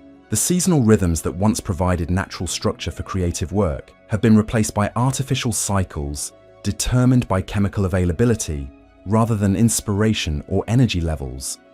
Your most productive periods now correspond to times when drugs are readily available and relatively pure, while creative paralysis coincides with shortages that leave you too sick to work, regardless of artistic vision or motivation. The evening light begins to fade toward the purple shadows that will soon provide merciful cover for activities that cannot bear scrutiny in daylight. Your reflection in the window glass shows someone preparing for another night of beautiful self-destruction, disguised as artistic exploration, another performance in the elaborate theatre of Bohemian authenticity that profits everyone except the artists, whose lives provide entertainment for audiences, seeking vicarious experiences of creative rebellion without accepting actual risks or consequences. The woman staring back from the darkening glass embodies contradictions that would have seemed impossible to your former self. The ambitious young artist who believed talent and determination were sufficient qualifications for success in the world's most sophisticated cultural environment. She represents everything you once hoped to become, and everything you've actually achieved. Living proof that dreams can transform into nightmares while maintaining appearances of romantic authenticity that disguise systematic destruction as artistic liberation.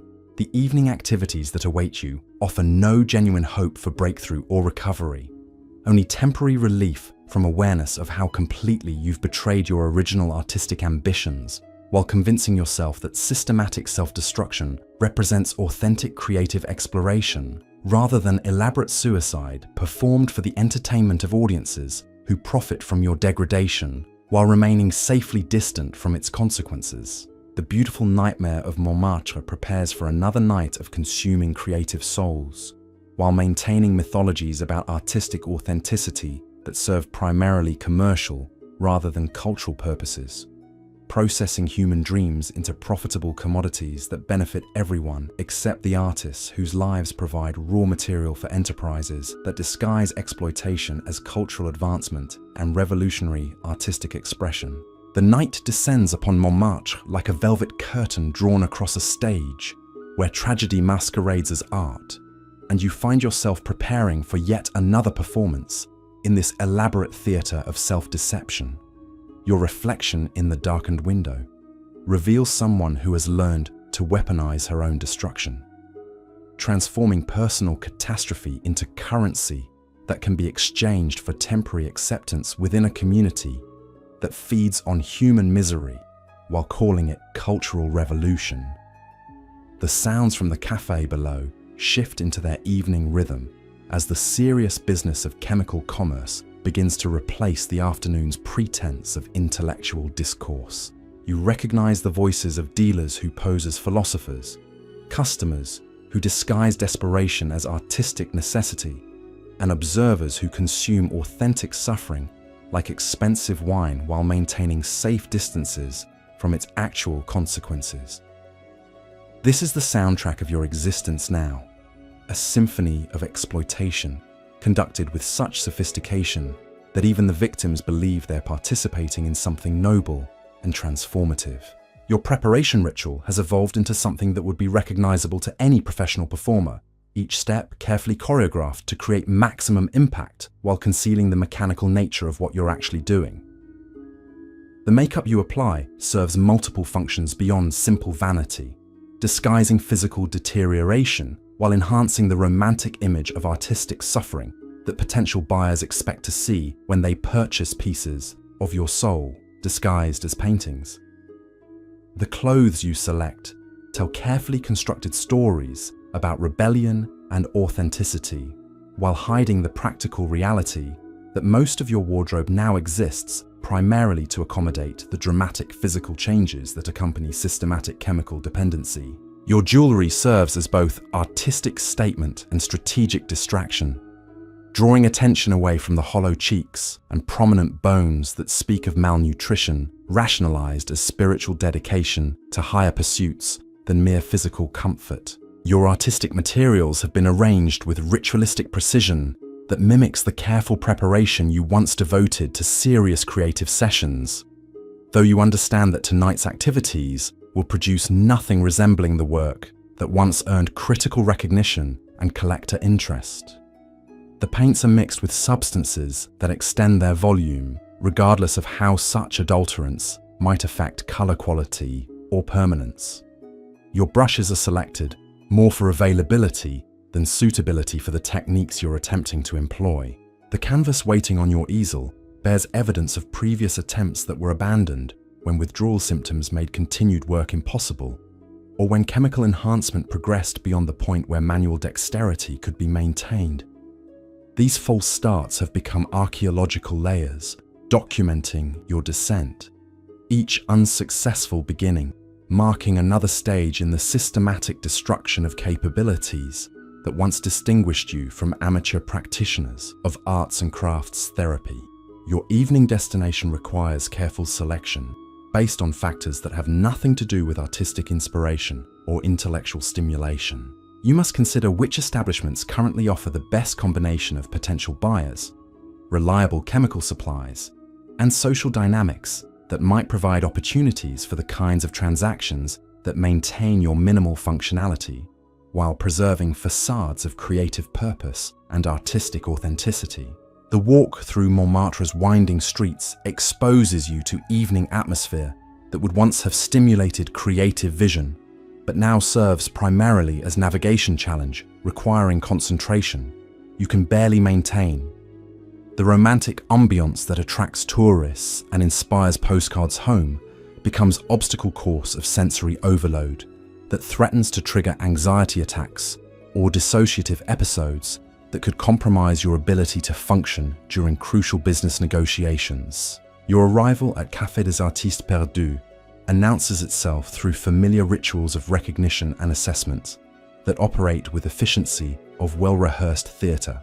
Fellow artists evaluate your current condition while maintaining facades of friendship and concern.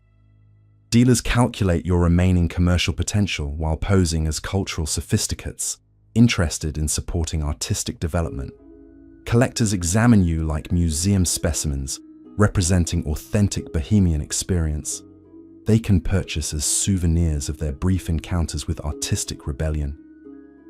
The conversations you join follow predictable patterns that repeat with mechanical regularity.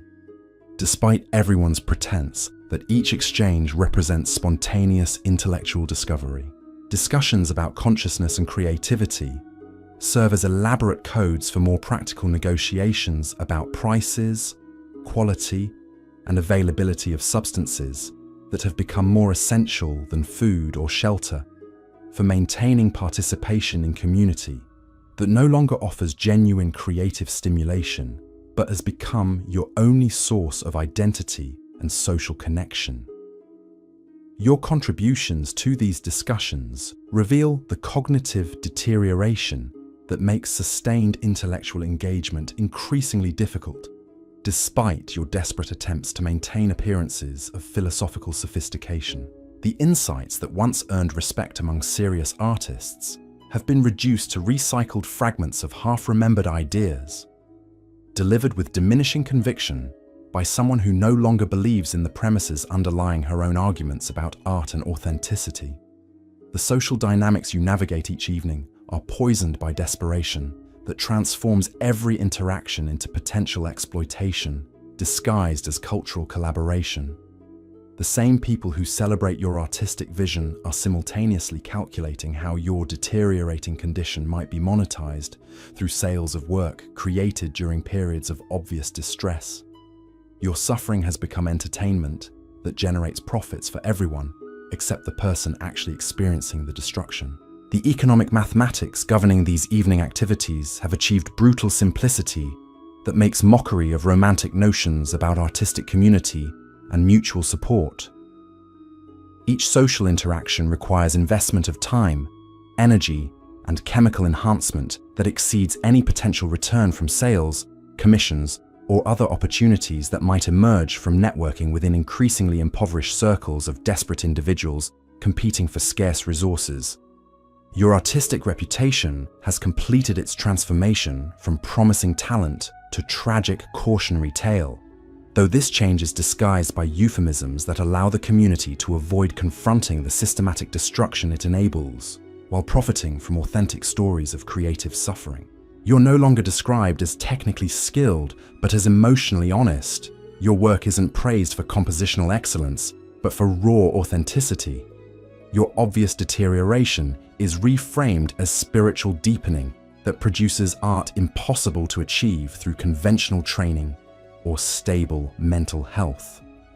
The physical spaces where you spend these evenings have been contaminated by activities and associations that make genuine creative focus nearly impossible to achieve. Cafes that once stimulated intellectual exchange now function primarily as marketplaces for illegal transactions conducted with theatrical sophistication that disguises criminal commerce as cultural activity. Studios that should inspire artistic collaboration have become shooting galleries where creativity serves mainly as justification for chemical consumption that destroys the very capabilities it claims to enhance. Your interactions with potential buyers require performances that grow more challenging as your ability to maintain convincing facades deteriorates under pressure of accumulated damage from months of systematic abuse disguised as artistic exploration.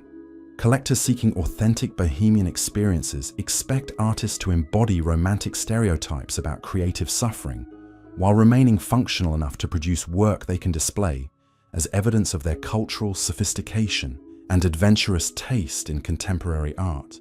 The international dimensions of your evening activities expose you to surveillance and potential prosecution that extend far beyond personal health risks associated with chemical dependency. The same gatherings that provide social connection and commercial opportunities also attract attention from authorities. Monitoring connections between artistic communities and political subversion that threatens established social order and economic stability. Your romantic relationships have devolved into transactions based on mutual access to resources, rather than genuine affection or artistic collaboration. The passionate affairs that once seemed to embody bohemian ideals of free love have been replaced by calculated arrangements where intimacy is exchanged for drugs, shelter, or access to potential buyers for increasingly unmarketable artwork that reflects your systematic deterioration more accurately than any deliberate artistic statement.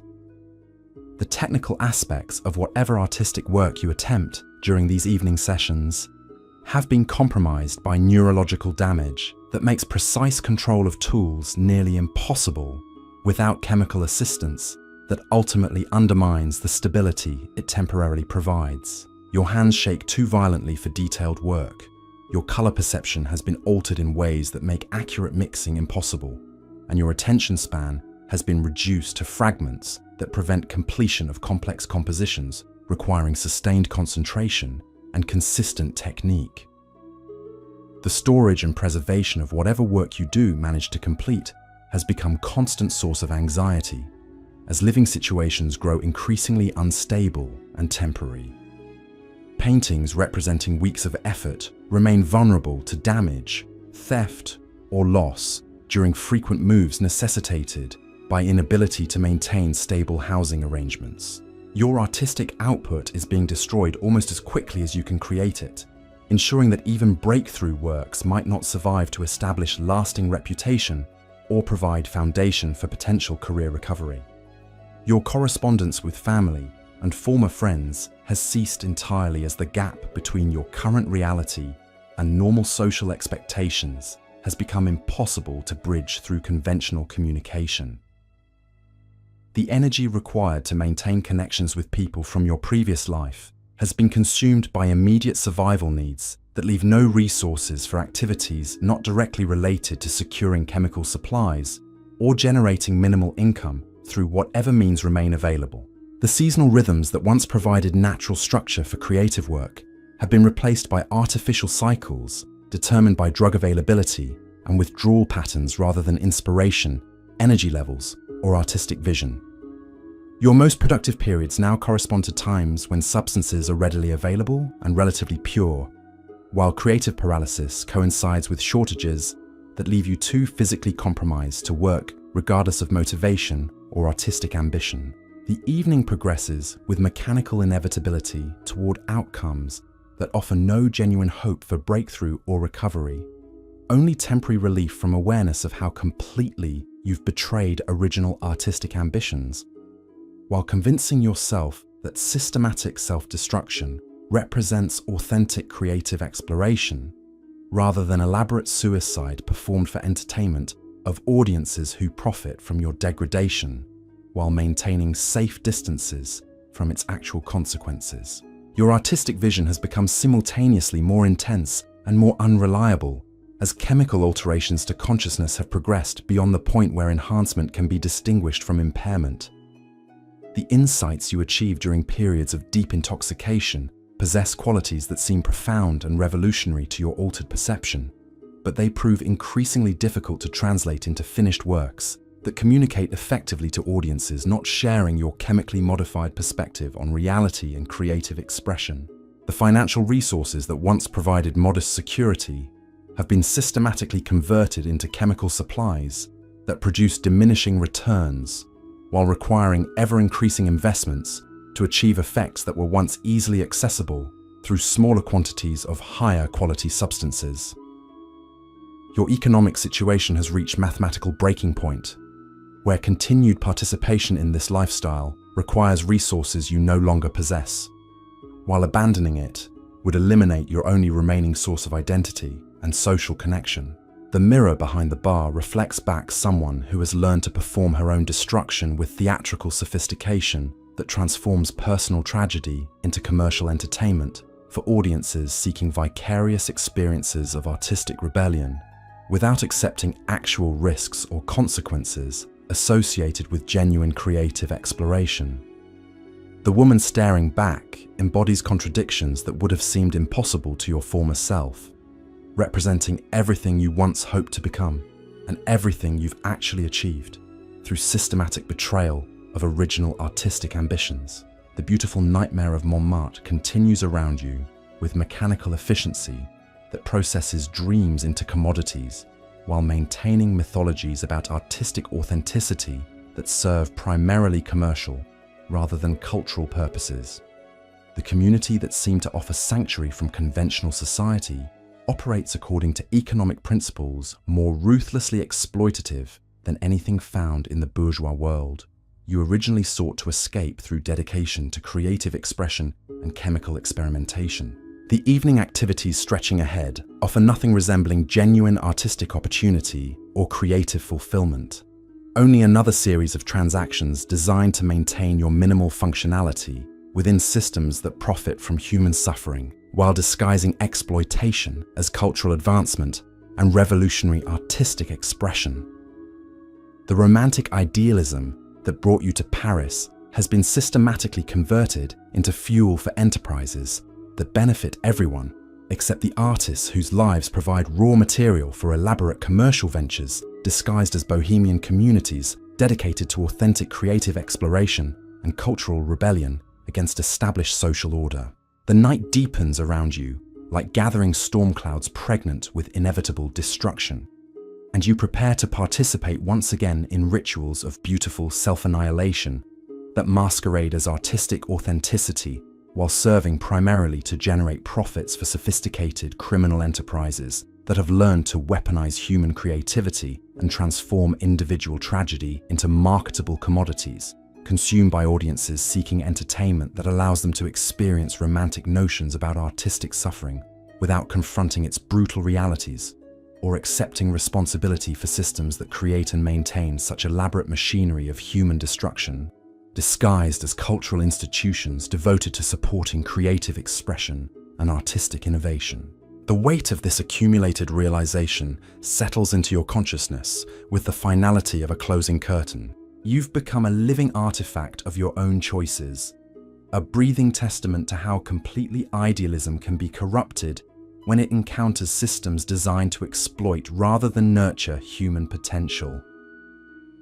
The face staring back from darkened windows no longer belongs to someone pursuing artistic dreams, but to someone whose dreams have been systematically harvested and processed into currency for enterprises that profit from the destruction they enable. Your evening preparations have evolved beyond ritual into something resembling religious ceremony, each gesture imbued with desperate significance by someone who understands that maintaining appearances has become more essential than creating authentic work. The rouge you apply serves not to enhance natural beauty, but to simulate the flush of health on features that tell increasingly obvious stories of systematic deterioration. Your hands have developed the practiced efficiency of someone who has learned to work around limitations that grow more severe with each passing day. The artistic materials arranged before you mock the serious creative intentions they once represented. Paint tubes squeezed to extract every possible drop have been refilled with mixtures that bear little resemblance to the pure pigments you once took for granted. Brushes worn beyond their intended lifespan create marks that satisfy neither your artistic vision nor commercial requirements, forcing you to adapt techniques that compensate for tools no longer capable of producing the effects you need to achieve. Your canvas bears the archaeological evidence of multiple abandoned attempts, each false start marking another moment when physical limitations overwhelmed creative ambitions. The layered paint creates texture that might appear intentional to casual observers, but represents nothing more than the accumulated frustration of someone whose capabilities have been systematically destroyed by the same substances that promise to enhance them beyond conventional limitations. The mirror reflects back someone who has learned to read her own deterioration with clinical detachment, noting changes that mark progression through stages of decline that follow predictable patterns observed in countless other artists who preceded her down this path. The hollow cheeks that no amount of cosmetic skill can disguise speak of malnutrition rationalized as spiritual dedication. The tremor that affects even simple movements announces neurological damage that may prove irreversible regardless of any future attempts at recovery. Your selection of evening destinations involves calculations that would have horrified your former self. The ambitious young woman who believed artistic merit alone determined success in cultural communities. Now you must consider which establishments offer optimal combinations of potential buyers whose taste runs toward authentic suffering, dealers whose product might provide enough stability for basic functioning, and social dynamics that minimize risks of confrontations that could compromise your already precarious position within networks that represent your only remaining source of identity. The streets of Montmartre have been transformed from inspiring backdrop for artistic adventure into obstacle course requiring careful navigation by someone whose physical and mental stability can no longer be assumed. Every step demands concentration that leaves less energy available for the creative thinking that once flowed effortlessly through daily activities. The romantic atmosphere that attracts tourists seeking authentic Bohemian experience becomes sensory overload, threatening to trigger episodes that could derail carefully planned evening activities. Your arrival at chosen establishments announces itself through recognition rituals that operate with theatrical precision, despite their appearance of spontaneous social interaction. Fellow artists perform concern while calculating your remaining commercial value. Dealers disguise business assessments as cultural discourse about the relationship between suffering and authentic creative expression. Collectors examine you like specimens representing experiences they can purchase and display as evidence of their sophisticated appreciation for contemporary artistic movements. The conversations you participate in have become elaborate performances where everyone understands their roles but maintains pretenses about genuine intellectual engagement and artistic collaboration. Philosophical discussions about consciousness serve as coded negotiations for chemical transactions. Theoretical debates about creative authenticity disguise practical exchanges of information about sources, prices, and quality of substances that have become more essential than traditional artistic supplies for maintaining participation in communities that no longer offer genuine creative stimulation. Your contributions to these discussions reveal cognitive limitations that make sustained intellectual engagement increasingly difficult, despite desperate attempts to maintain facades of philosophical sophistication. Ideas that once flowed with natural eloquence now require conscious effort to articulate.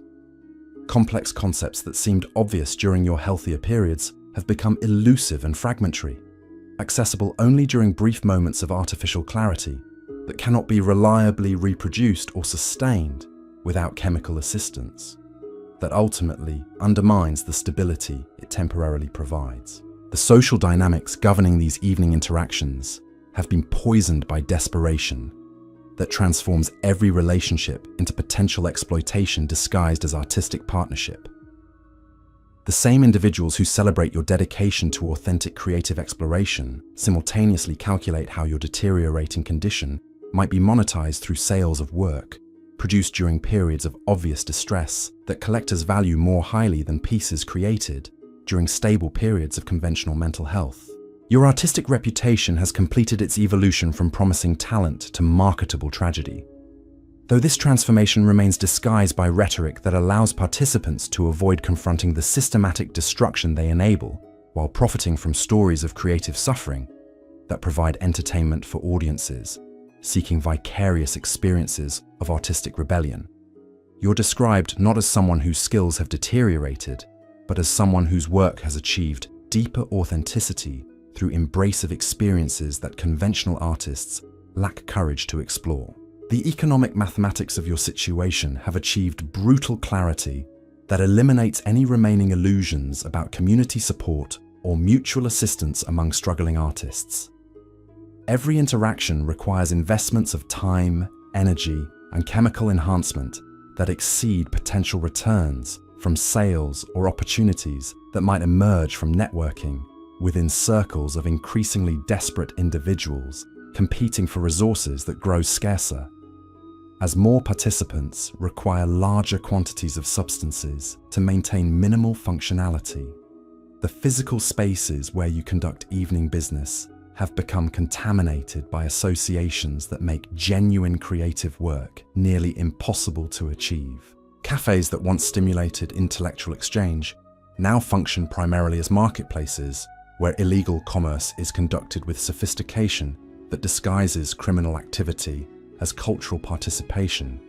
Studios that should inspire collaborative creativity serve mainly as locations for chemical consumption that destroys the very capabilities it claims to enhance through expansion of consciousness and liberation from conventional artistic limitations. Your interactions with potential buyers require performances that grow more challenging as your ability to maintain convincing facades deteriorates under accumulated stress of months spent systematic abuse disguised as artistic exploration. Collectors seeking authentic Bohemian experiences expect artists to embody romantic stereotypes about creative suffering while retaining enough stability to produce work they can display as evidence of their cultural sophistication and adventurous appreciation for contemporary artistic movements that challenge conventional aesthetic standards. The technical execution of whatever artistic work you attempt during these sessions has been compromised by damage that makes precise tool control nearly impossible without chemical assistance that creates temporary stability at the cost of long-term deterioration. Your color perception has been altered in ways that make accurate mixing impossible. Your attention span has fragmented to the point where completing complex compositions requires pharmaceutical support that ultimately prevents the sustained concentration necessary for meaningful creative achievement. The storage and preservation of completed works has become source of constant anxiety as living situations grow increasingly unstable and temporary. Paintings representing weeks of effort remain vulnerable to damage during frequent relocations, necessitated by inability to maintain stable housing arrangements.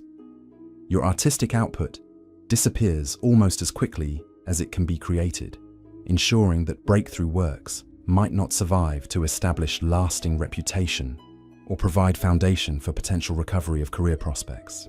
Your correspondence with family and former friends has been severed entirely as the gulf between your current reality and normal social expectations has become impossible to bridge through conventional communication methods.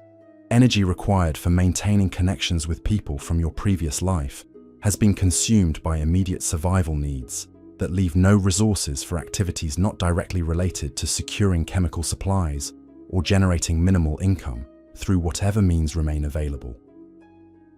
The seasonal rhythms that once provided natural structure for creative work have been replaced by artificial cycles determined by supply chains and withdrawal patterns rather than inspiration or artistic vision. Productive periods correspond to times when substances are readily available and relatively pure, while creative paralysis coincides with shortages that leave you too physically compromised to work, regardless of motivation or artistic ambition that might otherwise drive creative expression during challenging circumstances.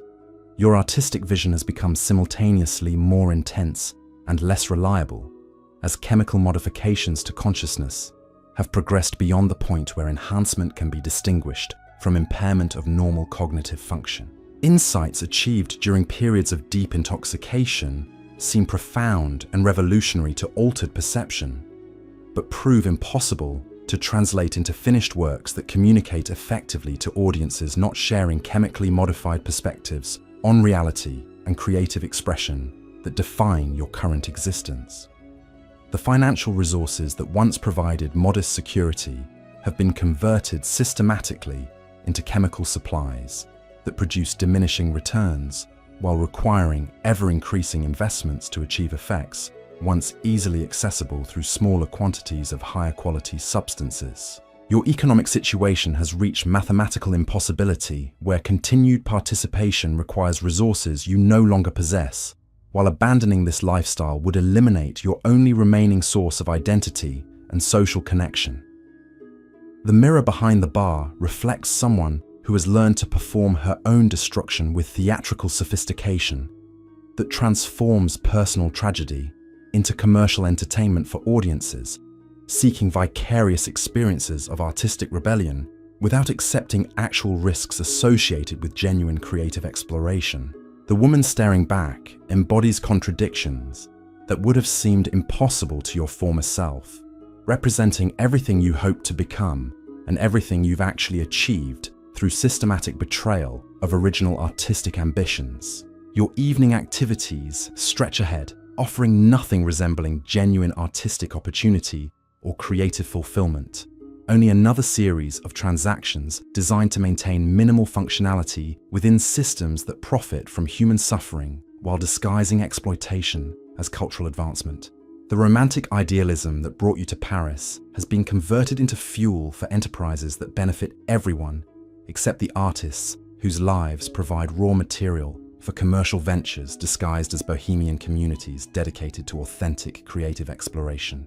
The night continues its descent around you with mechanical inevitability, and you prepare once again to participate in rituals of beautiful self-annihilation that masquerade as artistic authenticity while serving primarily to generate profits for sophisticated operations that have learned to weaponize human creativity and transform individual tragedy into marketable commodities consumed by audiences seeking entertainment that allows them to experience romantic notions about artistic suffering without confronting brutal realities or accepting responsibility for systems that create such elaborate machinery of destruction.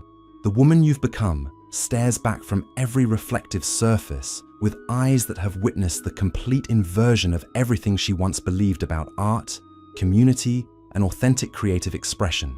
The Bohemian paradise has revealed itself as sophisticated hell, designed to consume souls while maintaining mythologies that make participation feel like privilege rather than victimization. The beautiful nightmare of Montmartre continues its ancient work of processing dreams into commodities, indifferent to individual tragedy, while maintaining its reputation as the world's capital of artistic innovation and cultural rebellion that serves primarily commercial rather than creative purposes. The dawn breaks over Montmartre with cruel indifference, casting harsh light through windows that no longer offer refuge from the truths you've spent months avoiding. Your body has become a battlefield where every cell wages war against itself, demanding substances that promise relief while delivering only deeper enslavement. The morning ritual of assessing damage has evolved into medical triage performed by someone whose clinical detachment masks the horror of cataloguing her own systematic destruction. Your hands, once capable of capturing the most delicate interplay of light and shadow, now require 20 minutes of careful warming and flexing before they can grip a brush with anything resembling control. The fine motor skills that distinguished your work from amateur attempts have been replaced by crude approximations that would embarrass a first-year student. Yet somehow, in the twisted economics of this world, these damaged hands produce paintings that sell for higher prices than your technically superior earlier works, because collectors have learned to value authentic suffering over artistic excellence. The face staring back from your cracked mirror tells a story that cosmetics can no longer disguise. The hollow cheeks and sunken eyes speak of malnutrition that extends beyond simple hunger into cellular starvation. Your skin has developed the translucent quality of parchment, stretched tight over bones that seem to grow more prominent each day. The bohemian aesthetic that once expressed rebellion against conventional beauty standards now serves primarily to camouflage the physical evidence of choices that have consumed everything they were supposed to liberate. Your morning correspondence consists of bills you cannot pay and letters from dealers who pose as friends while calculating your remaining commercial value with actuarial precision. The romantic language they use to discuss your artistic journey barely conceals business assessments that treat your deterioration as inventory to be managed rather than human tragedy to be addressed. Their concern for your welfare extends exactly as far as your ability to produce marketable work, no further. The studio that once represented sanctuary from conventional expectations has become a crime scene where creativity goes to die. Paint tubes lie empty and split open, their contents extracted with surgical thoroughness by someone who understands that wasting even drops of pigment could mean the difference between completing a saleable piece and facing withdrawal without chemical relief. Your brushes, worn beyond recognition, create marks that satisfy neither artistic vision nor technical requirements, forcing adaptations that compromise every aspect of your creative process.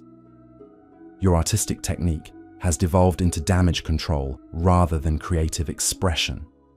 Each painting becomes an exercise in working around limitations that grow more severe with every passing day. The sophisticated color relationships that once distinguished your work have been replaced by muddy approximations created by someone whose visual perception has been systematically altered by substances that promised enhancement while delivering destruction.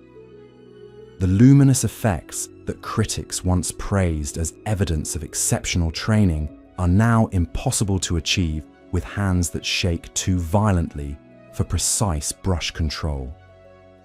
The social dynamics of your evening activities follow patterns of exploitation disguised as cultural participation.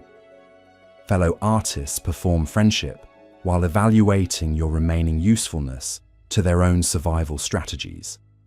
Conversations about aesthetic theory serve as elaborate codes for negotiations about drug sources and prices. The intellectual discourse that once stimulated your thinking has been reduced to practical exchanges of information necessary for maintaining minimal functionality within systems designed to consume rather than nurture human creativity. Your relationship with time has been fundamentally altered by chemical dependency that creates artificial rhythms disconnected from natural cycles of rest and activity. Days blur into nights without clear demarcation, marked only by the ebb and flow of substances that determine whether you can function or merely survive. The creative schedule that once followed inspiration and energy levels has been replaced by pharmaceutical timing that treats artistic work as secondary to chemical maintenance of basic physiological stability. The financial mathematics of your existence have achieved impossible complexity, where every decision must account for the cost of substances required to maintain functionality while generating income through increasingly compromised artistic production. You've become trapped in economic equations that grow more unsolvable with each transaction, operating at losses that compound daily, while alternative sources of support disappear through alienation of family and former friends whose concern you can no longer afford to acknowledge. Your living arrangements reflect descent through increasingly desperate accommodations that lack the basic amenities serious artistic work requires. The proper lighting necessary for accurate color assessment has been sacrificed to cheaper rent. Ventilation, adequate for safe use of art materials, has been abandoned in favor of spaces where chemical activities can be conducted without detection. Security for completed works has become impossible, as frequent relocations necessitated by unpaid rent. Expose your paintings to damage and theft that can eliminate weeks of effort in moments. The storage and preservation of artistic output has become exercise in damage limitation rather than professional archival practice. Paintings created during brief periods of relative stability are vulnerable to destruction through improper handling, inadequate protection, and chaotic living conditions that treat completed works as disposable commodities rather than permanent expressions of creative vision. Your artistic legacy is being erased almost as quickly as it can be created, ensuring that even breakthrough achievements might not survive to establish lasting reputation. Your correspondence with the outside world has ceased entirely as the gulf between your current reality and normal social expectations has become unbridgeable through conventional communication. Letters from family remain unopened, not from indifference, but from inability to process emotional content that requires stability you no longer possess.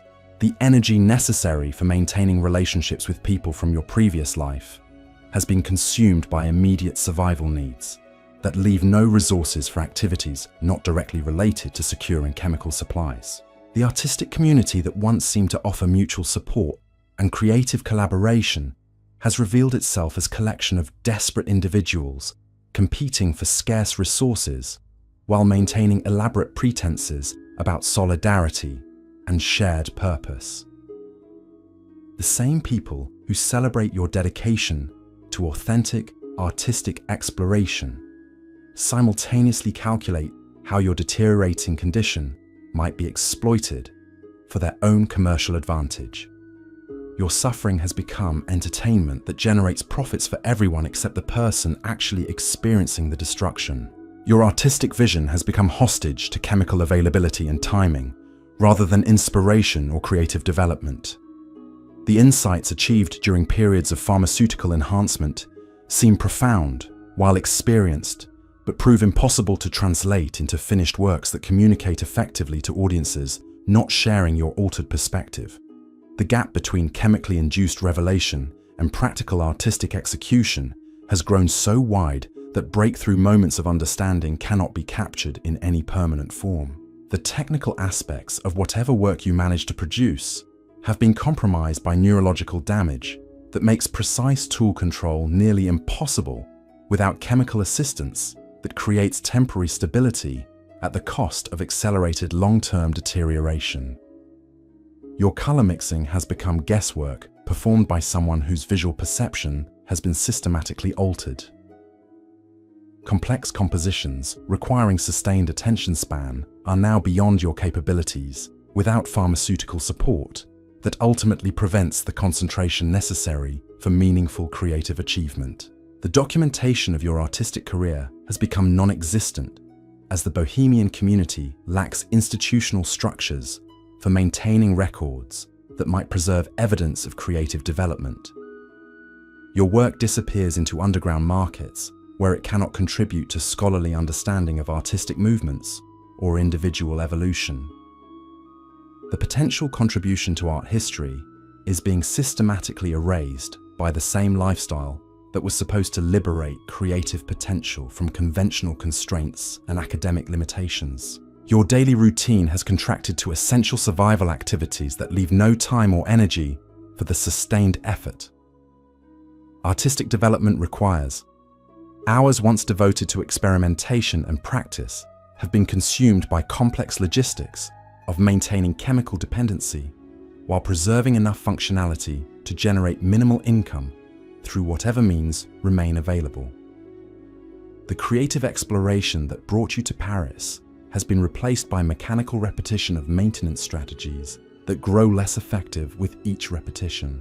The international implications of your participation in radical political discussions have begun to create additional layers of legal jeopardy that extend far beyond personal health risks associated with chemical dependency. Your involvement in anarchist gatherings, combined with access to information about wealthy patrons and foreign expatriates, has attracted surveillance from authorities monitoring connections between artistic communities and political subversion. The Bohemian lifestyle that seemed to offer unlimited freedom has revealed itself as a form of imprisonment that makes you vulnerable to prosecution for activities you barely remember participating in. The philosophical questions that once seemed so important about consciousness, creativity, and authentic existence have been reduced to immediate concerns about preventing withdrawal symptoms while maintaining minimal social functionality. The grand theories about artistic enhancement through chemical experimentation have been replaced by practical knowledge about managing addiction while preserving fragments of capability that remain accessible during narrow windows of pharmaceutical stability. Your artistic education provided no preparation for navigating the business aspects of surviving as professional victim of your own choices. The Bohemian rejection of bourgeois values extends to rejection of practical skills that might enable sustainable creative careers. You've been encouraged to view commercial success with suspicion while simultaneously depending on sales for survival, creating impossible contradictions that make failure almost mathematically inevitable. The seasonal patterns that once provided natural rhythm for creative work have been disrupted by lifestyle that operates according to artificial schedules determined by supply chains rather than inspiration or energy levels. Your most productive creative periods now occur during narrow windows, when chemical enhancement provides temporary clarity without completely undermining manual dexterity or cognitive function necessary for basic artistic tasks.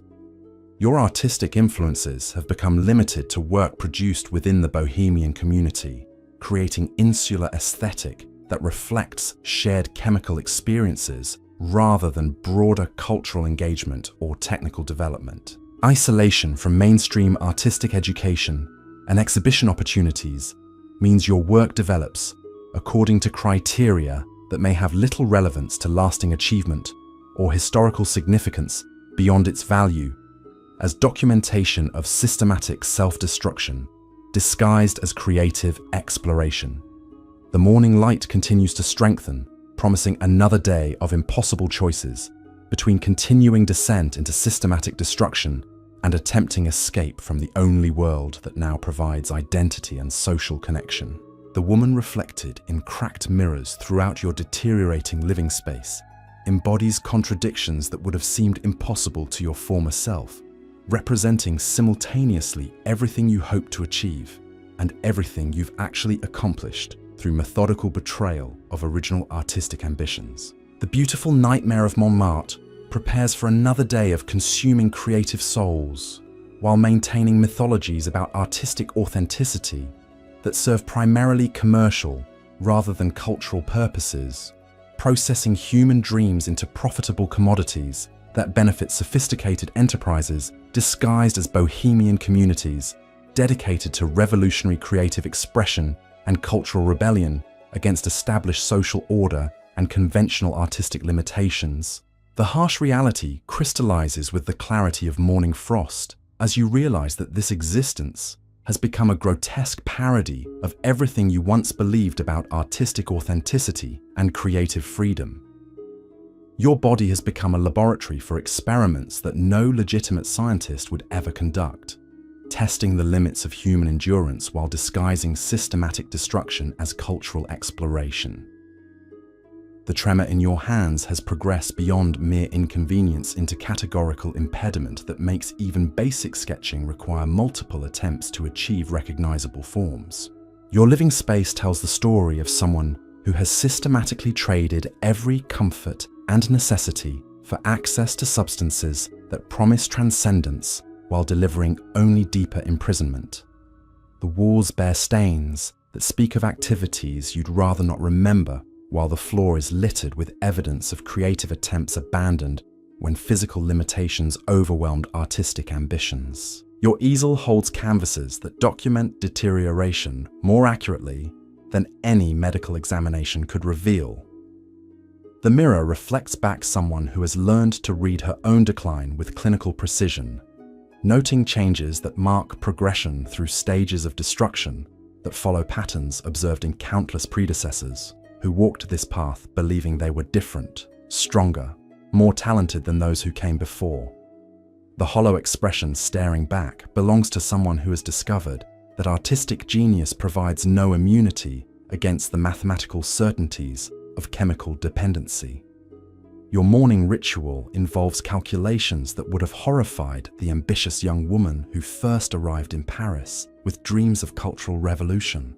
Each day begins with assessment of what pharmaceutical assistance will be required to achieve basic functionality, followed by inventory of remaining resources and evaluation of which survival strategies might generate enough income to continue this elaborate form of suicide disguised as artistic exploration. The romantic idealism that brought you here has been converted into fuel for enterprises that profit from human destruction while maintaining mythologies about creative authenticity. The Bohemian community reveals its true nature as a sophisticated machine designed to identify, exploit, and consume artistic talent while convincing victims they're participating in revolutionary cultural movements. The dealers who pose as patrons understand exactly how to weaponize human creativity, transforming individual dreams into commercial opportunities that benefit everyone except the artists whose lives provide raw material for these elaborate business ventures disguised as authentic artistic communities. Your artistic vision has become prisoner of forces beyond your control, accessible only during narrow windows, when chemical enhancement provides temporary clarity without completely destroying the manual dexterity necessary for translating insights into finished works. The gap between chemically induced revelation and practical creative execution grows wider each day, ensuring that breakthrough moments of understanding remain forever beyond capture in any permanent artistic form. The woman staring back from cracked glass embodies the complete inversion of everything she once believed possible through dedication to authentic creative expression. The beautiful nightmare of Montmartre continues its ancient work of processing dreams into commodities, maintaining its reputation as the world's capital of artistic innovation, while systematically destroying the very creativity it claims to celebrate and nurture through revolutionary approaches to consciousness and cultural rebellion.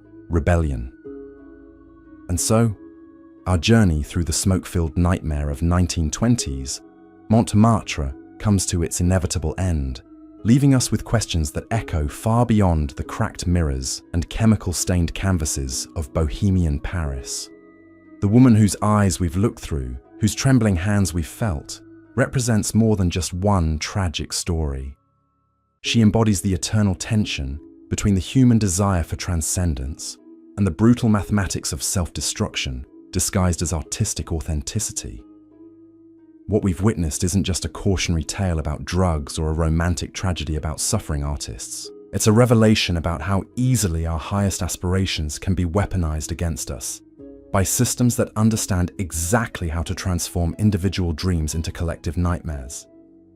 The Bohemian paradise that promised liberation through creative rebellion revealed itself as perhaps the most sophisticated form of imprisonment ever devised.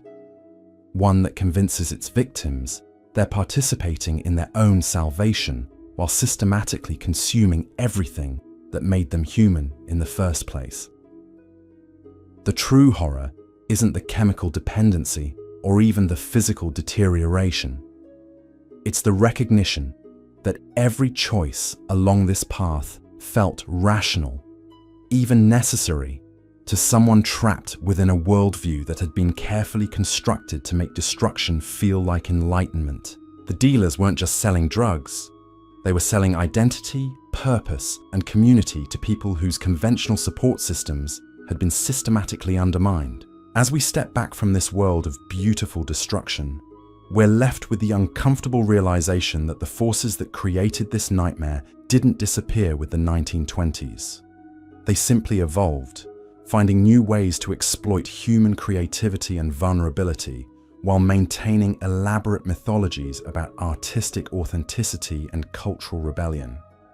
The question isn't whether such systems exist today, but whether we possess the wisdom to recognize them before they consume us as completely as they consume the dreams scattered across the floors of those smoke-filled Montmartre studios, where art went to die disguised as liberation.